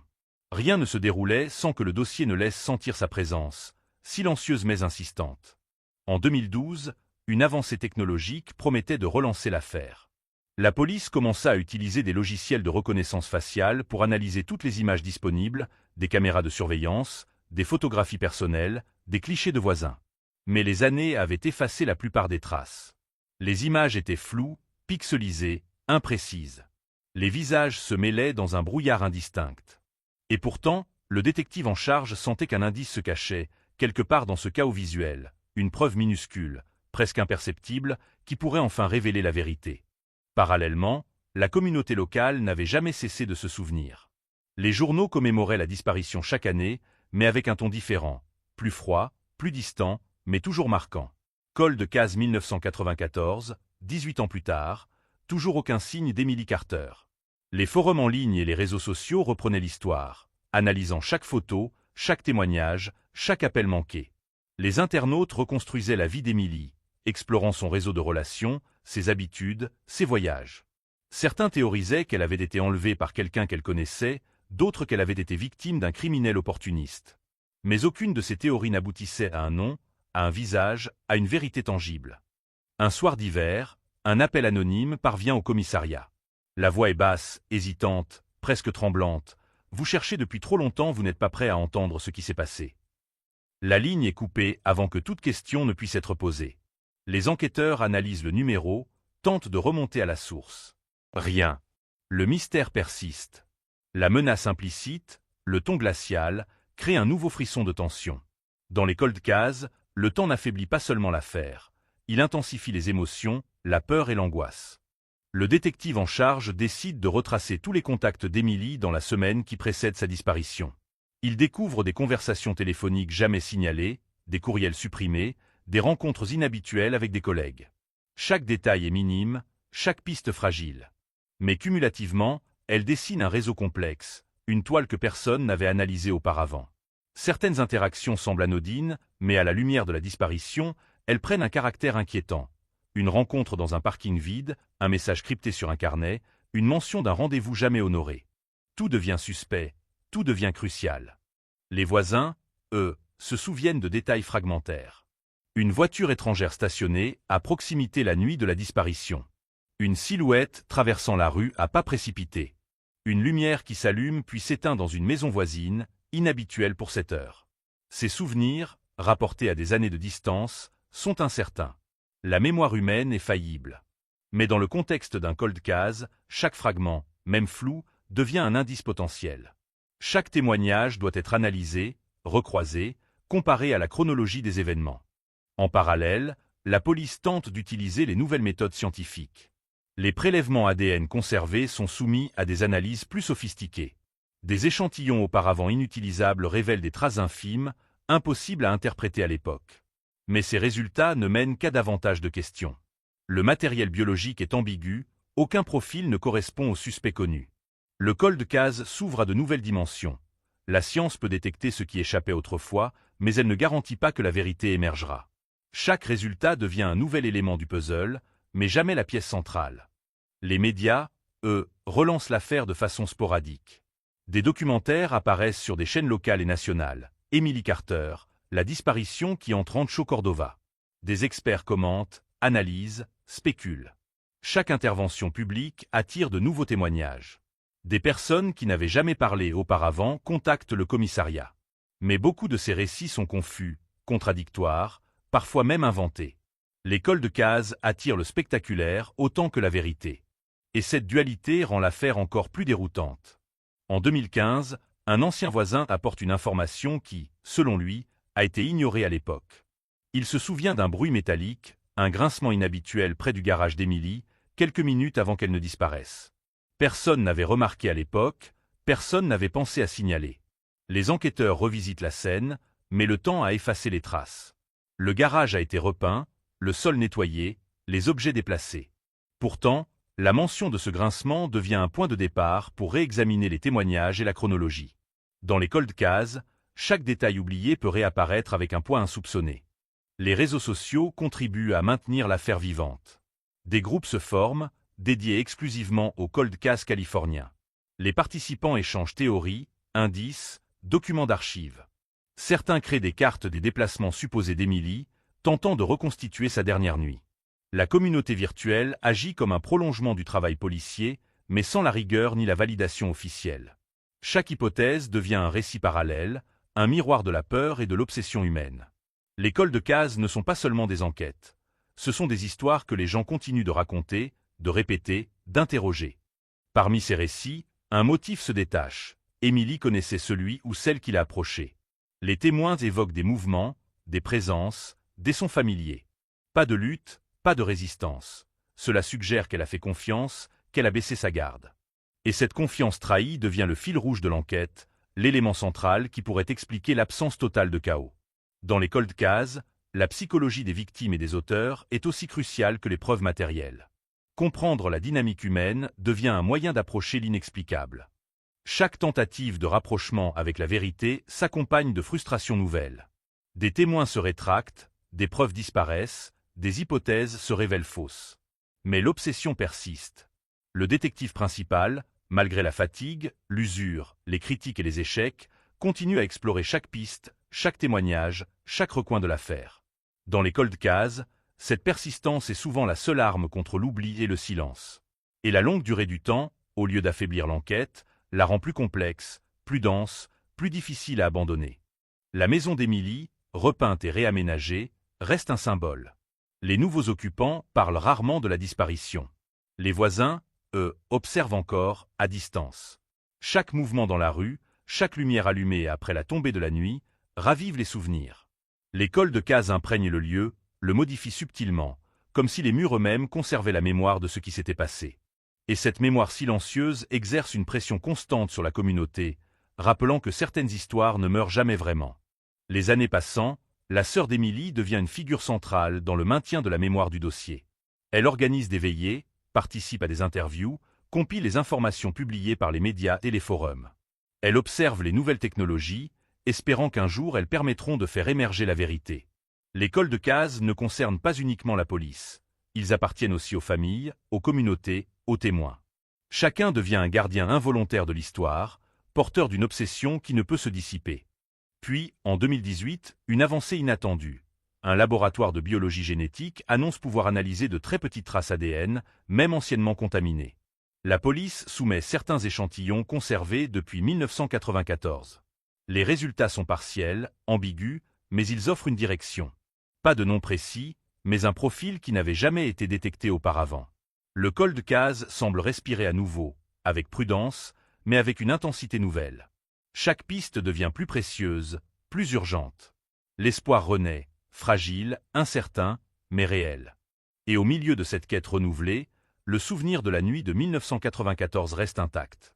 Les lampadaires qui projetaient des ombres, la lumière de la cuisine d'Emily, la voiture stationnée, le silence étouffant. Les cold cases font cela. Ils transforment chaque instant du passé en un point focal du présent, en une énigme persistante qui refuse de se dissoudre. L'histoire d'Emily Carter, son visage absent, sa présence manquante, continue de hanter, de questionner, de troubler. Tant que la vérité ne sera pas révélée, tant qu'aucun mot final n'aura été prononcé, ce cold case restera vivant, vibrant dans les esprits, dans les rues, dans le silence nocturne de Rancho Cordova. Les années passent, et pourtant, l'affaire Emily Carter continue de hanter Rancho Cordova. Chaque printemps, la chaleur sèche de Californie rappelle cette nuit de 1994, lorsque le monde a basculé dans le silence. Les cold cases ne meurent jamais. Ils attendent, tapis dans les archives, dans les souvenirs des voisins, dans les dossiers classés. Et parfois, ils frappent à nouveau, d'une manière que personne n'attend. En 2019, un détail apparemment insignifiant attire l'attention du nouveau détective en charge du dossier. Une photo, jaunie, prise lors d'une fête de quartier quelques semaines avant la disparition. Emily y apparaît au centre, souriante, entourée de visages connus et inconnus. Mais à l'examen attentif, le détective remarque un reflet dans la vitre derrière elle. Une silhouette à peine visible, immobile, observant la scène. Le visage n'est pas identifiable. La position est étrange. Et ce qui frappe le détective, c'est la proximité de cette silhouette avec Emily. Une présence silencieuse qui n'a jamais été remarquée, comme si elle avait toujours été là, mais que personne n'avait vue. Dans les cold cases, ces détails presque invisibles deviennent parfois le fil conducteur d'une révélation future. Le détective relie tous les rapports antérieurs, cherchant à recouper cette apparition avec les témoignages des voisins. Certains se souviennent vaguement d'un inconnu rôdant dans le quartier les jours précédant la disparition.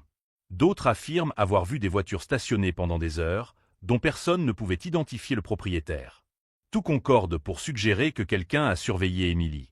La notion de prévoyance s'impose. Ce n'était pas un crime impulsif. Quelqu'un savait exactement quand agir, comment agir. Et ce quelqu'un a attendu le moment parfait. Un autre élément bizarre refait surface. Les archives téléphoniques, partiellement sauvegardées, montrent un appel reçu sur la ligne fixe d'Emily, quelques minutes avant sa disparition, dont le numéro n'est plus attribué et dont la provenance est inconnue. L'appel était silencieux. Pas de message, pas de conversation. Simplement le bruit d'une ligne ouverte, d'un souffle étouffé. Pour le détective, cet appel est une pièce clé. Dans les cold cases, le silence peut parfois parler plus fort que les cris. Et ici, ce silence est lourd de menaces, de planification, de malveillance. La famille, surtout la sœur d'Emily, est maintenant profondément impliquée dans le maintien de la mémoire du dossier. Elle collecte tous les témoignages, participe aux réunions de Cold Case, crée des archives numériques. Chaque nouvelle information, même minime, est analysée, comparée, croisée avec les anciens rapports. Elle devient une extension du travail de la police, un témoin vigilant, un garde-fou contre l'oubli. Les Cold Case ont besoin de ces voix persistantes, celles qui refusent de laisser l'affaire tomber dans l'indifférence. Les médias commencent à s'intéresser à nouveau à l'affaire. Des podcasts analysent la chronologie, décomposent les témoignages, mettent en avant le côté méthodique de la disparition. Chaque détail est discuté, chaque anomalie devient un point d'attention. Le public est captivé. Les théories affluent, enlèvement planifié, crime passionnel, complice inconnu. Mais aucune n'apporte de certitude. Dans les Cold Case, la spéculation est aussi persistante que l'ombre de la vérité. Un mois après cette nouvelle attention médiatique, une lettre est envoyée à la police, anonyme, soigneusement rédigée. Elle contient une simple phrase. Vous regardez là où il ne faut pas de signature, pas d'indice de provenance. La police enquête, mais la lettre est un mystère. Pour le détective, ce courrier est à la fois une provocation et une confirmation. Le dossier est vivant, et celui qui agit cette nuit-là est toujours conscient de l'attention portée à Emily. Les Cold Case ont ce pouvoir. Ils révèlent la persistance de ceux qui sont passés à l'acte et qui continuent de marcher dans l'ombre. La communauté locale reste sous tension. Les habitants racontent encore des souvenirs flous de cette nuit. Une voiture qui s'arrête devant la maison, une silhouette dans l'obscurité, des bruits étranges que personne n'a voulu signaler à l'époque. La mémoire collective devient une archive vivante, fragmentaire mais essentielle. Dans les Cold Case, ces fragments sont cruciaux. Ils constituent les pièces d'un puzzle que la science et la police tentent de recomposer, mais qui est toujours partiellement hors de portée. En 2020, la technologie ADN progresse à un point où même de minuscules traces peuvent être exploitées. Des prélèvements conservés depuis 1994 sont réanalysés. Les résultats montrent des profils inconnus, mais cohérents, laissant penser qu'une tierce personne, non identifiée, a été présente dans la maison. L'ombre de quelqu'un qui n'a jamais été interrogé, jamais identifié. Les Cold Case utilisent parfois la science pour révéler l'invisible, mais elle ne dit pas tout. Chaque profil ADN est une piste, mais pas encore une conclusion. Le détective principal commence alors à reconstruire le réseau social d'Emily dans les semaines précédant sa disparition. Des rendez-vous, des conversations, des échanges de courriels disparus, des rencontres inhabituelles. Tout semble ordinaire, mais dans le contexte du crime, chaque élément prend une dimension inquiétante. La minutie avec laquelle le crime a été préparé devient évidente. Pas de panique, pas de désordre. Tout est contrôlé. Tout est orchestré. Dans les Cold Case, ces indices psychologiques sont parfois aussi cruciaux que les preuves matérielles. Le quartier lui-même devient un personnage. Les lampadaires, les trottoirs, les maisons voisines, tout semble figé dans le temps. Les voisins, désormais plus âgés, racontent encore les mêmes histoires, mais avec un poids nouveau, la conscience que l'invisible rôdait cette nuit-là. Les Cold Case ont cette capacité à transformer le quotidien en scène de crime, à teinter chaque détail d'une inquiétude latente. Les ombres deviennent suspectes, chaque bruit nocturne devient une question. À mesure que la technologie et la persistance des enquêteurs progressent, une image commence à émerger. Quelqu'un a planifié la disparition avec précision. L'appel téléphonique mystérieux, la montre manquante, les visites anonymes, les lettres provocatrices, tout pointe vers une intelligence méthodique. Le criminel n'était pas un passant impulsif. Il connaissait Emily, il connaissait le quartier, il savait quand et comment agir. Les Cold Case révèlent parfois le génie du mal de manière lente, parcimonieuse, laissant derrière eux un sentiment de terreur qui s'intensifie avec le temps. Pendant ce temps, la sœur d'Emily organise des veillées chaque année, rappelant à tous l'absence de sa sœur. Ces événements attirent les médias, les passionnés de true crime, les familles de disparus. Chaque nouveau visage, chaque nouveau récit contribue à la mémoire collective de l'affaire. Les Cold Case ne meurent pas, ils vivent à travers ceux qui se souviennent et ceux qui cherchent encore. Le détective, malgré les années, reste obsédé par un détail. La maison, la voiture, le sac, le silence total. La précision de l'acte, l'absence de témoins crédibles, la manipulation subtile de l'espace et du temps. Tout cela forme un puzzle mental, une énigme psychologique que seule une personne possédait entièrement, le coupable. Mais qui? Et où est-il maintenant? Les Cold Case créent ce vertige. Savoir qu'une vérité existe, mais qu'elle reste hors de portée, insaisissable. Les médias continuent à alimenter l'affaire, présentant le Cold Case comme l'un des mystères les plus fascinants de Californie. Documentaires, podcasts, articles, le nom d'Emily Carter reste vivant, mais la vérité, elle, est silencieuse. L'absence de réponse devient presque une présence en soi, plus oppressante que tout signe matériel. Chaque nouvelle tentative d'approche est une confrontation avec l'invisible, avec le temps, avec le vide laissé derrière. Puis, au milieu de 2021, une nouvelle piste surgit. Un témoin, longtemps silencieux, se décide à parler. Il évoque un détail étrange. Un homme visitant la zone dans les semaines précédant la disparition, un comportement suspect, une présence persistante, qui semblait observer, noter, attendre. Le témoignage est vague, mais cohérent avec les observations précédentes. Les cols de cases fonctionnent ainsi. Parfois, les pièces viennent de manière dispersée, fragmentaire, mais elles s'assemblent lentement pour révéler un motif, un plan. La tension monte, l'angoisse s'intensifie. Le détective sait que chaque minute compte. Chaque jour où le dossier reste non résolu est un jour où la vérité se cache plus profondément. Les cols de cases ont cette qualité terrible. Plus le temps passe, plus ils deviennent résistants, presque conscients. Ils observent ceux qui enquêtent, les testent, les poussent à la limite. Et dans ce test, il n'y a pas de règles, pas de guide, seulement la patience et la persistance. Ainsi, à Rancho Cordova, la maison repeinte, les lampadaires silencieux, les rues vides après le coucher du soleil, tout continue de murmurer l'absence d'Emily Carter. Les cols de cases ne se contentent pas de raconter une histoire. Ils créent un écho permanent, un frisson qui traverse le temps, une question qui reste suspendue. Qui l'a enlevé? Pourquoi? Et pourquoi personne n'a-t-il parlé, ou agi, à ce moment précis où tout a basculé? Et dans cette tension constante, dans ce mélange de mémoire, de science, d'archives et de témoignages fragmentaires, le col de cases respire encore. Il vit dans les archives, dans les réseaux sociaux, dans les veillées annuelles, dans les yeux des enquêteurs et de la sœur d'Emily. Il est toujours là, invisible mais omniprésent, et il rappelle, à chaque instant, que certaines histoires ne se terminent jamais vraiment. Les années 2020 apportent de nouvelles technologies, de nouvelles méthodes, mais la disparition d'Emily Carter reste un col de cases obstiné, insaisissable, presque vivant dans sa résistance. Chaque donnée, chaque témoignage, chaque détail analysé révèle la complexité du plan qui a été orchestré cette nuit de 1994. La police utilise désormais des logiciels de modélisation pour reconstituer la dernière nuit d'Emily, intégrant les données historiques, les photos, les relevés téléphoniques et même les souvenirs des voisins. Tout semble converger vers une silhouette invisible, méthodique, qui a préparé son action avec un calme terrifiant. Un soir, le détective en charge se replonge dans les enregistrements audio conservés depuis la première enquête. Des bruits captés par hasard, des sons de pas, des grincements de portes, des respirations étouffées. Rien de concret à première vue, mais il commence à identifier un schéma, un mouvement répétitif, une régularité dans l'intervalle entre les sons. Ce qui avait été considéré comme un bruit banal prend soudain une signification inquiétante. Dans les cold cases, même les détails les plus insignifiants peuvent révéler la main invisible de l'auteur. La sœur d'Emily, fidèle gardienne de la mémoire de sa sœur, relit chaque rapport, chaque article, chaque podcast. Elle remarque une contradiction dans les témoignages de voisins. Un passage à blanc, un instant où personne ne semble avoir observé quoi que ce soit, alors que d'autres signalent une activité inhabituelle. Cette dissonance crée un espace, un intervalle où la vérité pourrait s'être glissée.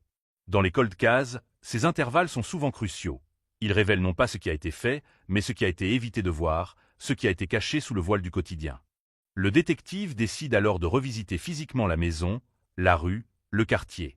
Les lieux ont changé, repeints, réaménagés, mais certains détails persistent. Une ligne de vue entre deux maisons, un angle de fenêtre qui pourrait avoir permis à quelqu'un d'observer, un passage étroit à l'arrière.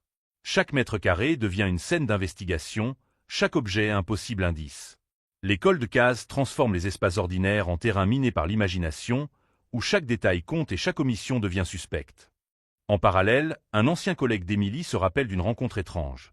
Quelques jours avant la disparition, Emily aurait parlé d'une personne qui semblait la suivre dans ses trajets habituels, un homme qu'elle n'identifiait pas clairement mais qui lui inspirait une légère inquiétude. L'information avait été négligée à l'époque, jugée trop vague. Mais aujourd'hui, avec les outils modernes et la reconstitution minutieuse des événements, ce détail prend un relief particulier. Dans les cold cases, la mémoire floue devient parfois un phare pour la vérité. Des analyses ADN supplémentaires sont effectuées sur des objets de la maison conservés depuis 1994.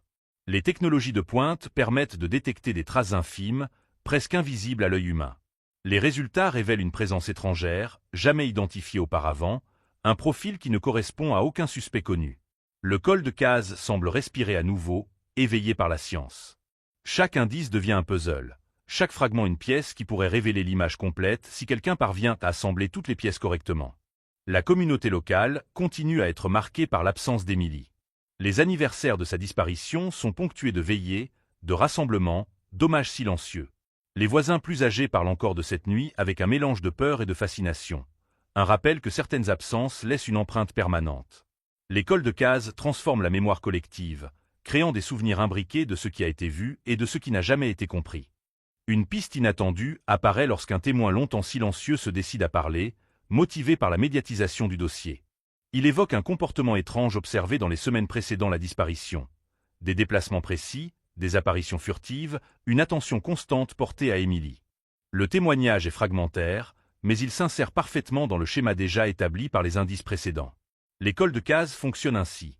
Des fragments dispersés peuvent, avec le temps, former un motif cohérent, révélant la logique froide derrière l'apparente improvisation du crime. Le détective examine alors les appels téléphoniques jamais exploités, les numéros inconnus, les communications incomplètes. Un appel anonyme, enregistré mais non identifié, semble correspondre à la période critique. L'analyse vocale moderne révèle des caractéristiques particulières. Un ton calme, méthodique, mais avec un léger tremblement à certains moments, peut-être de la nervosité. Ce détail, minime, humanise le criminel tout en soulignant sa précision. L'école de Case transforme ainsi la science en un outil de compréhension psychologique. Des photographies anciennes sont réexaminées, révélant des angles, des reflets, des silhouettes à peine perceptibles. Le détective remarque un motif, une forme répétée dans plusieurs images, presque imperceptible, qui pourrait indiquer la présence constante de quelqu'un observant Émilie. Le temps avait effacé la majorité des traces, mais la persistance de ces détails est frappante. L'école de Case exige cette attention obsessionnelle aux nuances, où chaque reflet peut devenir un indice majeur. La sœur d'Émilie s'implique davantage, devenant elle-même une investigatrice, participant à des reconstitutions, comparant les souvenirs des témoins, créant des cartes des mouvements supposés. Elle développe une intuition basée sur la répétition, les détails manquants, les silences. Dans l'école de Case, ces intuitions, combinées à la science et à la persévérance des enquêteurs, permettent parfois d'ouvrir des portes longtemps fermées. En 2022, une nouvelle analyse des lettres anonymes envoyées au fil des années révèle une similitude dans l'encre et le style d'écriture. Les experts suggèrent qu'il pourrait s'agir de la même personne, jouant avec les enquêteurs, observant l'avancée de l'enquête depuis l'ombre. Dans l'école de Case, la manipulation psychologique des forces de l'ordre est fréquente. Le criminel observe, anticipe, détourne, tout en restant invisible. Le détective examine également les relevés bancaires et les transactions inhabituelles autour de la période de disparition. Une incohérence apparaît. Une carte bancaire utilisée à des moments où Émilie était censée être chez elle, dans des lieux qu'elle n'avait jamais fréquentés. Les indices matériels, bien que fragmentaires, commencent à tisser un récit. Quelqu'un agit avec une planification méthodique, exploitant les routines d'Émilie et l'inattention des voisins. La tension dans l'équipe d'enquête est palpable. L'école de Case exige une concentration continue, une obsession qui peut consumer ceux qui s'y engagent. Chaque nouvel indice, chaque témoignage, chaque anomalie peut être le déclic qui révélera la vérité. Mais la frustration est constante. Des semaines, des mois, parfois des années s'écoulent sans avancée tangible. Et pourtant, l'intuition, combinée à la persévérance et à la technologie moderne, ouvre lentement la voie vers ce qui semblait impossible. Dans les rues de Rancho Cordova, la mémoire de la nuit fatale reste vivante. Les habitants plus âgés se souviennent, les plus jeunes entendent parler de cette absence qui a transformé leur quartier. L'école de Case transforme le temps lui-même. Il n'efface pas, il conserve, il amplifie, il transforme la peur en attention, l'absence en présence silencieuse, l'inexplicable en énigme permanente. Et tandis que l'enquête progresse, chaque indice analysé, chaque témoin interrogé, chaque technologie appliquée rapproche lentement l'affaire d'un possible dénouement. Mais le cold case reste impitoyable. Il exige patience, obsession, courage et une vigilance constante. Emily Carter, absente depuis des décennies, continue de hanter Rancho Cordova, vivant dans chaque recoin du quartier, dans chaque mémoire, dans chaque document, attendant que quelqu'un parvienne enfin à relier tous les fragments pour révéler la vérité. Le dossier Emily Carter entre dans une phase critique. Les années ont effacé les traces physiques, mais l'enquêteur principal sent que le cold case commence à livrer des indices plus tangibles. Chaque nouvel élément, chaque témoignage, chaque donnée technologique réexaminée prend désormais un poids crucial. Les cold cases ne sont pas simplement des archives, ce sont des entités vivantes. Elles respirent à travers les souvenirs, les documents, les technologies, et elles frappent ceux qui tentent de les résoudre avec une intensité presque surnaturelle. Un détail longtemps négligé attire soudain l'attention du détective. Le journal intime d'Emily, retrouvé par hasard dans un carton poussiéreux au fond de son placard. Les pages sont jaunies, les notes éparses, mais certaines phrases révèlent une préoccupation constante pour une présence qu'elle percevait autour d'elle. Parfois, je sens qu'on m'observe, écrit-elle. Un regard derrière moi, quand je pense être seul. Ces mots, innocents à première lecture, prennent une dimension terrifiante rétrospectivement. Dans les cold cases, la voix des victimes est souvent silencieuse, fragmentaire, mais elle contient la vérité qui échappe à l'analyse scientifique et policière. Les voisins se rappellent maintenant d'éléments qu'ils n'avaient jamais signalés. Une voiture stationnée plusieurs jours, des silhouettes près de la maison, des bruits qui semblaient insignifiants à l'époque mais qui prennent un poids inquiétant avec le recul. Chaque témoignage, aussi fragmentaire soit-il, s'inscrit dans le puzzle. Les cold cases imposent cette attention minutieuse aux détails apparemment banals, car ce sont souvent ces micro-événements qui révèlent le plan derrière l'acte. En analysant de nouveau les relevés téléphoniques et les messages supprimés, le détective découvre un motif étrange. Plusieurs appels anonymes sur la ligne fixe, tous en provenance de numéros non attribués ou obsolètes. Certains ont été rejetés automatiquement, d'autres n'ont laissé qu'un silence lourd et inquiétant. Chaque son, chaque intervalle, chaque souffle est désormais étudié à la loupe. Dans les cold cases, le silence devient un outil d'investigation autant qu'une menace. Le criminel, même absent, continue d'exercer son influence sur l'enquête. Le laboratoire de biologie génétique fournit également de nouvelles pistes. Les prélèvements conservés depuis 1994 révèlent des traces d'ADN infimes, presque imperceptibles, provenant d'une seule personne, inconnue. Les experts soulignent la rareté de cette découverte. Après plus de 2 décennies, retrouver une empreinte biologique exploitable est exceptionnel. Le détective sait que chaque particule devient une pièce majeure du puzzle. Le cold case commence à se transformer, lentement, presque imperceptiblement, en une enquête tangible. Les analyses comportementales ajoutent un nouveau niveau de compréhension. L'absence de lutte, la planification précise, la disparition de la montre et la manipulation du timing indiquent une intelligence méthodique. Quelqu'un a surveillé Emily, étudié ses routines, choisi le moment parfait pour agir. Chaque détail, chaque élément matériel et psychologique est désormais examiné à la lumière de cette préméditation. Dans les cold cases, comprendre la psychologie de l'auteur est souvent aussi crucial que la science elle-même. La sœur d'Emily joue un rôle central. Elle continue de compiler toutes les informations, créant des cartes des mouvements supposés, des chronologies, des corrélations entre les témoignages et les indices scientifiques. Elle devient un lien entre le passé et le présent, entre la mémoire fragmentaire de la communauté et les technologies modernes. Les cold cases exigent ce genre de persistance, cette capacité à relier les points, à ne jamais accepter l'absence de réponse comme une fin définitive. Le détective remarque également un motif dans les lettres anonymes reçues au fil des années. Une répétition de tournures de phrases, une manière particulière de ponctuer, un style d'écriture constant. Les experts en graphologie confirment la possibilité qu'il s'agisse de la même personne, quelqu'un qui continue à observer, à manipuler, à jouer avec les enquêteurs depuis l'ombre. Le cold case, encore une fois, montre sa capacité à tester la patience et la persistance de ceux qui l'étudient, à maintenir un jeu de pouvoir psychologique entre le passé et le présent. En 2023, un ancien collègue d'Emily se souvient d'un détail oublié. Un rendez-vous prévu que Emily avait annulé à la dernière minute, sans explication. Il avait été jugé insignifiant à l'époque, mais réexaminé à la lumière des nouvelles informations, il devient suspect. Les cold cases fonctionnent de cette manière. Les détails autrefois négligés prennent un sens tragiquement clair avec le recul, révélant la précision et la planification de l'acte criminel. Le quartier lui-même semble retenir sa respiration. Les maisons, les trottoirs, les lampadaires, tout conserve l'empreinte de cette nuit fatale. Les voisins plus âgés racontent encore la disparition, les jeunes écoutent avec fascination et peur. Dans les cold cases, le lieu devient un personnage à part entière, une mémoire vivante qui conserve les traces invisibles des événements passés et les transmet à ceux qui savent regarder attentivement. Le détective réunit tous les indices matériels, scientifiques et comportementaux, créant un tableau complexe mais cohérent. Une surveillance méthodique, un contrôle précis de la situation, une exécution silencieuse et efficace. La préméditation est évidente. Mais le visage derrière cette planification reste inconnu, invisible, insaisissable. Les cold cases ont cette qualité troublante. La vérité peut être complète dans ses détails, mais absente dans l'identité de l'auteur. Les médias relancent l'affaire avec un nouveau documentaire, Emily Carter, le cold case qui défie le temps. Les témoignages, les photos, les documents et les analyses sont présentés au public. La communauté réagit, apportant de nouveaux souvenirs, des détails oubliés, des hypothèses supplémentaires.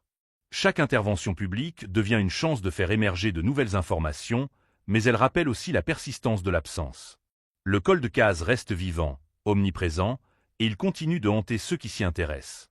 L'obsession du détective augmente. Chaque nuit, il revoit les données, les photos, les rapports, les témoignages. Il mesure le poids de l'absence, la profondeur du silence. L'école de Case crée cette tension permanente. L'absence devient présence, l'inexplicable devient un spectre qui plane sur chaque détail, chaque lieu, chaque mémoire. Et le détective sait qu'il n'y a pas de repos possible tant que l'identité de celui qui a enlevé Emily n'aura pas été révélée. Puis, un élément inattendu relance l'espoir. Une analyse combinée de l'ADN et des appels téléphoniques permet d'établir un profil plus précis, restreignant le champ des suspects. Les indices convergent vers un schéma cohérent, montrant que le criminel a non seulement planifié le crime, mais a aussi continué à observer l'enquête depuis l'ombre. Les cols de Case sont parfois une épreuve de patience, et ici, la patience commence à porter ses fruits. La sœur d'Emily, maintenant profondément impliquée, reçoit un message anonyme qui la trouble. Vous êtes plus proche que vous ne le pensez. Pas de signature, pas de numéro identifiable, seulement un avertissement silencieux.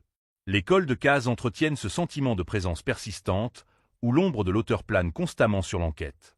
Chaque mot, chaque indice, chaque détail est une confrontation avec l'invisible, avec le passé, avec le silence. Et ainsi, alors que le col de Case avance lentement vers une résolution possible, la tension demeure palpable. Les rues de Rancho Cordova, les maisons, les lampadaires, chaque lieu conserve la mémoire de la nuit fatale. Les habitants, les enquêteurs, la famille, tous vivent sous l'ombre de cette absence, dans l'attente que la vérité éclate enfin. Les cols de Case ne se contentent pas de raconter des histoires. Ils vivent, respirent et exercent leur influence à travers le temps, transformant chaque détail du passé en une énigme persistante. L'enquête sur Emily Carter prend une tournure plus intense. Chaque piste, chaque témoignage, chaque micro-indice acquis au fil des décennies converge enfin vers une image partielle, inquiétante et précise. Les cols de Case sont ainsi. Il faut des années, parfois des décennies, pour qu'un puzzle invisible commence à révéler sa forme réelle. Le détective principal sait que le moment approche, mais la tension reste insupportable. Chaque mouvement, chaque analyse est minutieuse, chaque décision peut changer la trajectoire de la recherche. La nuit semble plus longue à Rancho Cordova, comme si elle retenait son souffle pour observer le dénouement.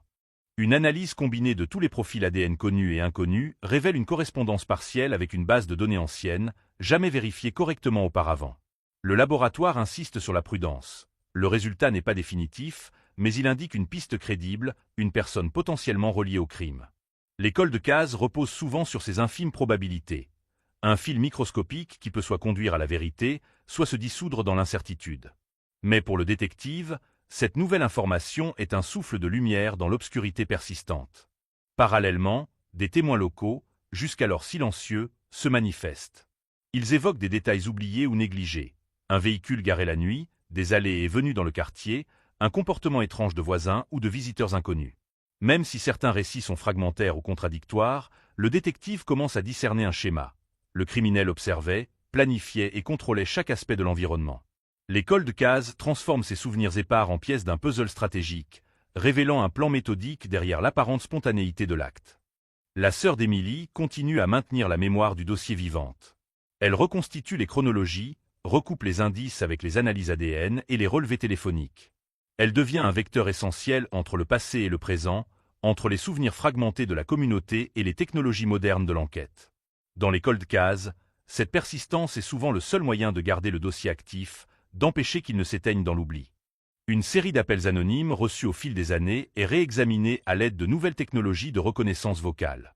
Une voix, constante malgré le temps, semble se répéter dans plusieurs messages.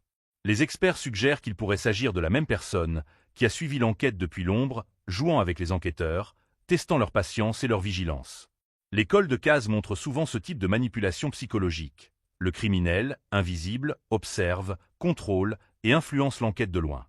Un détail du journal intime d'Emily attire à nouveau l'attention. Elle mentionne un rendez-vous qu'elle ne peut identifier, un sentiment de malaise inexplicable, une intuition qu'elle ne comprend pas. Ces fragments, combinés aux nouveaux indices, suggèrent qu'Emily percevait quelque chose que les autres ignoraient. Les cols de Case amplifient ce genre de signes. Les pensées et les peurs des victimes deviennent des repères dans l'obscurité, des points de lumière dans un labyrinthe de mystères.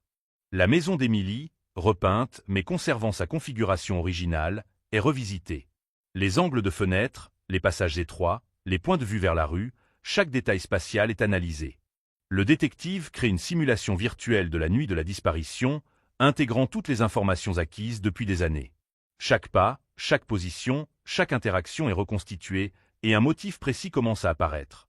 Le criminel savait exactement comment agir, comment exploiter les routines d'Emily et la topographie du quartier. Les voisins rapportent un souvenir nouveau. Une silhouette s'éloignant précipitamment après un bruit sourd, un objet tombé puis ramassé, des lumières qui clignotent de manière étrange. Bien que flous, ces indices sont recoupés avec les données scientifiques et les témoignages précédents. L'école de Case exige ce travail d'interprétation minutieux. Chaque fragment devient crucial, chaque détail compte, et l'ombre de l'auteur commence à se dessiner plus clairement. L'analyse combinée des relevés bancaires, des mouvements et des communications électroniques indique une incohérence. Des activités à des moments où Emily était supposée être chez elle. Ces anomalies corroborent les observations physiques et témoignent de la planification méticuleuse du crime. Le cold case révèle ainsi non seulement ce qui a été fait, mais aussi comment le criminel a utilisé la routine, le timing et la discrétion pour orchestrer la disparition.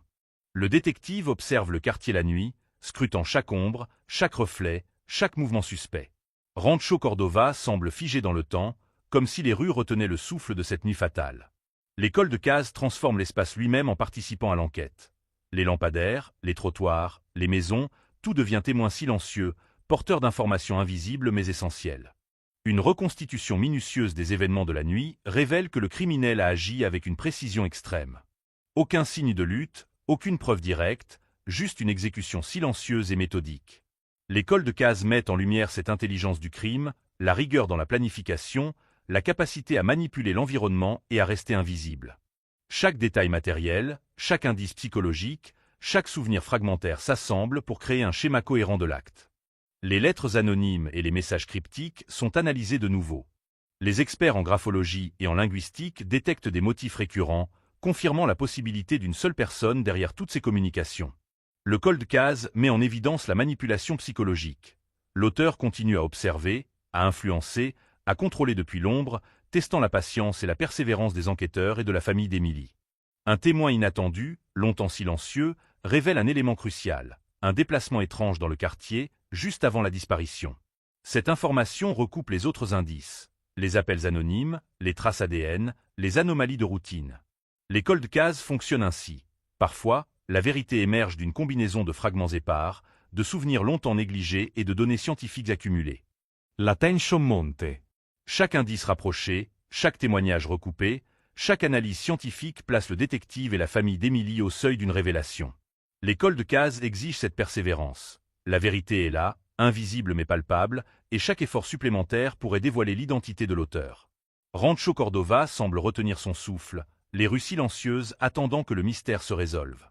Dans cette intensité, le détective sent une urgence croissante.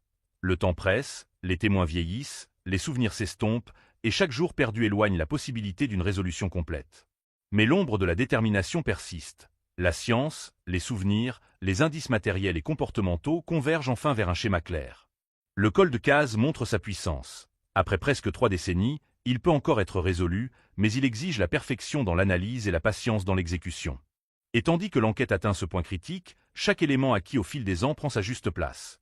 Les traces ADN, les témoignages, les appels, les lettres, les souvenirs, les angles de vue, les anomalies de routine. Le cold case devient un tableau complet, une mosaïque d'indices convergents. La tension atteint son paroxysme. Le détective et la sœur d'Emily savent que le moment décisif approche. Rancho Cordova reste silencieux. Chaque maison, chaque lampadaire, chaque fenêtre semblant attendre la conclusion de cette tragédie qui a marqué son histoire. Le détective sent l'étau se resserrer. Après presque 30 ans, le cold case Emily Carter se rapproche enfin de sa résolution. Chaque piste converge, chaque indice se superpose, chaque témoignage fragmentaire prend enfin un sens. Rancho Cordova, silencieux depuis des décennies, semble retenir son souffle, comme si la ville elle-même savait que la vérité allait éclater. Les lampadaires éclairent faiblement les rues désertes, et chaque maison conserve la mémoire d'une nuit fatale où le temps s'est arrêté pour Emily. Une analyse finale des relevés ADN et des traces retrouvées dans la maison permet de créer un profil plus précis que jamais. Les experts confirment qu'il correspond à un suspect déjà connu de la justice pour des délits mineurs, mais dont le dossier n'avait jamais été relié à la disparition d'Emily. La précision de la science moderne, combinée aux indices accumulés au fil des décennies, fournit enfin un nom. Le cold case, impitoyable et silencieux, vient de révéler la première pièce tangible du puzzle. Le détective organise une surveillance discrète autour du suspect. Chaque mouvement est enregistré, chaque rencontre scrutée, chaque absence analysée. Rancho Cordova devient un théâtre silencieux où l'histoire du crime se rejoue dans l'ombre, mais cette fois avec les forces de l'ordre observant attentivement. Les cols de case exigent patience et précision, et le moment décisif approche avec une tension presque insoutenable. Parallèlement, la sœur d'Emily travaille sans relâche pour recouper toutes les informations. Les lettres anonymes, les appels téléphoniques, les souvenirs des voisins, les anomalies dans les relevés bancaires et les déplacements du suspect. Tout est intégré dans une chronologie exhaustive. Les cols de case nécessitent cette persistance. C'est la seule manière de transformer les fragments dispersés du passé en une vérité cohérente et incontestable. Le jour de l'arrestation arrive. Les forces de l'ordre encerclent la maison du suspect, préparées à tout scénario. L'atmosphère est tendue, chaque agent conscient que le moindre faux pas pourrait compromettre l'opération. Rancho Cordova est silencieuse, et le vent qui souffle à travers les rues désertes semble murmurer les souvenirs de cette nuit fatale. Le col de case, longtemps figé, devient vivant à nouveau, vibrant dans l'instant de la confrontation finale. Le suspect est intercepté alors qu'il tente de quitter la ville. Son expression est froide, presque indifférente, mais le poids des preuves accumulées est implacable. Les lettres, les appels, l'ADN, les témoignages, les anomalies temporelles. Tout le relie à cette nuit de 1994. Les cols de case ont cette capacité terrifiante. Après des décennies de silence, ils peuvent frapper avec une force implacable, révélant la vérité à ceux qui ont persisté à chercher. Pendant l'interrogatoire, le suspect tente de nier, de minimiser, de détourner l'attention. Mais le détective et son équipe présentent un dossier accablant. Chaque pièce d'évidence, chaque micro-détail analysé au fil des ans, chaque correspondance ADN et chaque incohérence comportementale est exposée méthodiquement. Les cols de case transforment l'ombre en lumière, le silence en accusation et le mystère en confrontation directe avec la réalité. La communauté locale suit la nouvelle avec une combinaison d'incrédulité et de soulagement. Après presque 3 décennies, le cold case Emily Carter, qui a hanté les mémoires et les discussions, est enfin sur le point d'être résolu. Les voisins se remémorent les détails de cette nuit fatale, les souvenirs longtemps enfouis ressurgissent, et la ville semble respirer collectivement pour la première fois depuis longtemps. Le cold case, qui a fait vibrer chaque rue et chaque maison avec son absence, commence à céder devant la persistance de ceux qui n'ont jamais abandonné. La sœur d'Emily est présente lors de l'annonce officielle. La tension accumulée au fil des années se mêle à l'émotion d'une justice enfin rendue. Les cols de case exigent cette persévérance. Ce n'est pas seulement la science ou la police, mais la mémoire, la détermination et l'amour qui finissent par triompher. Chaque lettre envoyée, chaque témoignage recueilli, chaque détail analysé devient partie intégrante de cette victoire tardive mais éclatante. Le suspect, confronté aux preuves irréfutables, commence à parler, révélant des fragments de la nuit de 1994. Son récit est froid, méthodique, presque détaché, mais il confirme la planification et l'intention consciente derrière l'acte. Les cols de case, après avoir été silencieux si longtemps, ont enfin trouvé une voie à travers les confessions et les preuves accumulées. La vérité se manifeste, fragile mais indéniable, illuminant les zones d'ombre d'une affaire qui a hanté Rancho Cordova pendant des décennies. Pour la communauté, la résolution de l'affaire ne dissipe pas complètement l'ombre laissée par l'absence d'Emily. Les souvenirs de la nuit fatale restent, les questions de « pourquoi » et « comment » persistent dans l'esprit des habitants. Mais le cold case, qui a défié le temps et l'oubli, a enfin livré sa pièce centrale, l'identité du criminel et la confirmation de son rôle. La ville peut enfin commencer à transformer la peur et l'incertitude en mémoire et en résilience. Le détective se tient dans la maison d'Emily, observant les lieux qui ont été au cœur de tant d'angoisse et de recherche. Chaque objet, chaque recoin, chaque fenêtre porte désormais une double mémoire, celle de l'événement tragique et celle de la persévérance qui a conduit à sa résolution. Les cols de case ne se contentent pas de raconter des histoires. Ils vivent, ils observent, et ils enseignent la patience, la précision et l'intransigeance de la vérité face au temps et à l'oubli. La sœur d'Emily, en revisitant les archives et les documents accumulés, ressent une forme de clôture. Mais elle sait que certaines cicatrices restent, que certains souvenirs demeurent intacts, et que le cold case a laissé une empreinte indélébile sur tous ceux qui ont été impliqués. La vérité a été révélée, mais l'absence et la douleur continuent de résonner dans les rues de Rancho Cordova. Un rappel que certains mystères ne sont jamais complètement effacés, même après la justice. Alors que l'arrestation est rendue publique et que les médias relaient le dénouement, le cold case Emily Carter devient un symbole, celui de la persistance, de la mémoire et de la capacité de la justice à triompher, même après des décennies de silence et d'incertitude. Rancho Cordova respire à nouveau, mais la ville et ses habitants portent pour toujours l'ombre d'une nuit fatale, transformée par la lumière tardive mais implacable de la vérité. La poussière retombe à Rancho Cordova, mais le silence n'est plus le même.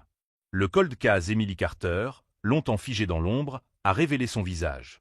Le criminel est arrêté, la vérité exposée, mais les cicatrices laissées sur la communauté et sur la famille demeurent palpables. Chaque voisin se souvient des années d'incertitude, de peur et de questions sans réponse.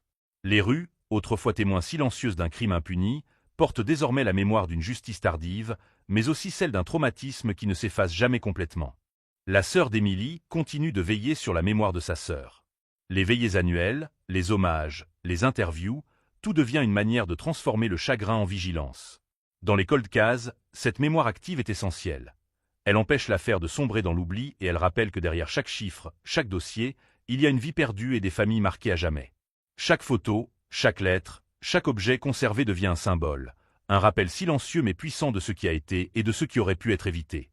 Les habitants de Rancho Cordova commencent à partager leurs souvenirs, à raconter ce qu'ils ont vu ou entendu cette nuit-là, et ce qu'ils avaient oublié. Les cold cases transforment le collectif. L'angoisse partagée, les doutes et les peurs deviennent une mémoire commune, un tissu de récits fragmentés mais essentiels. Chaque témoignage est une pièce du puzzle, une lumière dans l'obscurité du passé, une manière de comprendre et d'accepter l'événement. Le détective principal, lui, ressent un mélange d'accomplissement et de fatigue. La résolution du cold case est une victoire, mais elle laisse derrière elle un sentiment étrange. Celui de l'ombre qui a toujours été là, et qui, malgré l'arrestation, reste présente dans les souvenirs et dans l'air même de la ville. Les cold cases enseignent que la vérité peut être révélée, mais que le traumatisme, la peur et l'obsession restent ancrés dans les esprits. La justice a agi, mais le passé conserve son poids. Les médias continuent de couvrir l'affaire, retraçant le parcours de la disparition, de l'ombre au dévoilement. Documentaires, articles, podcasts. Le cold case Emily Carter devient un exemple de la persévérance nécessaire pour résoudre les crimes anciens. Pour le public, c'est une leçon sur le temps, sur la patience et sur la résilience. Pour la famille, c'est une validation tardive mais cruciale de leur douleur et de leur lutte constante pour que la mémoire d'Emily ne soit jamais effacée. Le criminel, désormais en détention, reste un symbole du mal méthodique. Les lettres, les appels, la planification précise. Tout montre la froideur et la distance avec lesquelles il a orchestré le crime. Mais cette capture transforme l'angoisse en catharsis, le silence en témoignage. Les cold cases fonctionnent ainsi. Ils ne disparaissent pas, ils exigent la confrontation, la reconnaissance et l'action pour transformer l'invisibilité en justice tangible. Dans les écoles et les communautés locales, l'histoire d'Emily Carter devient un récit d'avertissement et de mémoire. Les enseignants, les animateurs et les parents utilisent cette histoire pour parler de sécurité, de vigilance et de persévérance. Les cold cases, au-delà de la résolution judiciaire, deviennent un outil éducatif et émotionnel, rappelant que la mémoire et l'attention sont des armes contre l'oubli et l'impunité. Chaque jeune, chaque voisin, chaque habitant est invité à se souvenir, à questionner, à rester attentif. Le quartier lui-même porte une nouvelle énergie. Les lampadaires, les trottoirs et les maisons, qui avaient conservé l'ombre de la disparition, semblent respirer à nouveau, mais avec une conscience différente. Le cold case a transformé la perception du lieu. Chaque détail de la nuit fatale est désormais relié à une vérité connue. Les rues silencieuses témoignent du passage du crime, mais elles portent aussi la trace de la vigilance retrouvée, de la mémoire collective et de la justice tardive mais implacable. La sœur d'Emily écrit enfin un livre, compilant tous les documents, lettres, photographies et témoignages accumulés au fil des décennies. Elle raconte non seulement la disparition, mais aussi le cheminement de la vérité, la patience et la persévérance nécessaires pour résoudre le cold case. Le livre devient un outil de mémoire, un rappel que le temps peut être un allié pour ceux qui n'abandonnent jamais, et que chaque fragment oublié peut un jour révéler la vérité. Les forces de l'ordre, elles, continuent à analyser l'affaire, publiant des rapports détaillés sur les méthodes, les erreurs passées et les découvertes scientifiques qui ont permis de résoudre l'affaire. Le cold case Emily Carter devient un modèle pour la formation et l'approche des enquêtes anciennes. Les policiers et les détectives apprennent que la patience, la persistance et la capacité à combiner mémoire, science et psychologie sont essentielles pour transformer un mystère en justice tangible. Pour la communauté, la résolution de l'affaire ne dissipe pas complètement la peur et la douleur. Les souvenirs restent vifs, les questions de pourquoi et comment persistent. Mais il y a désormais un point de départ pour guérir, un moment où l'ombre a été confrontée à la lumière. Les cold cases enseignent que même après la justice, le traumatisme demeure, mais il peut être transformé en mémoire active, en vigilance et en résilience collective. La sœur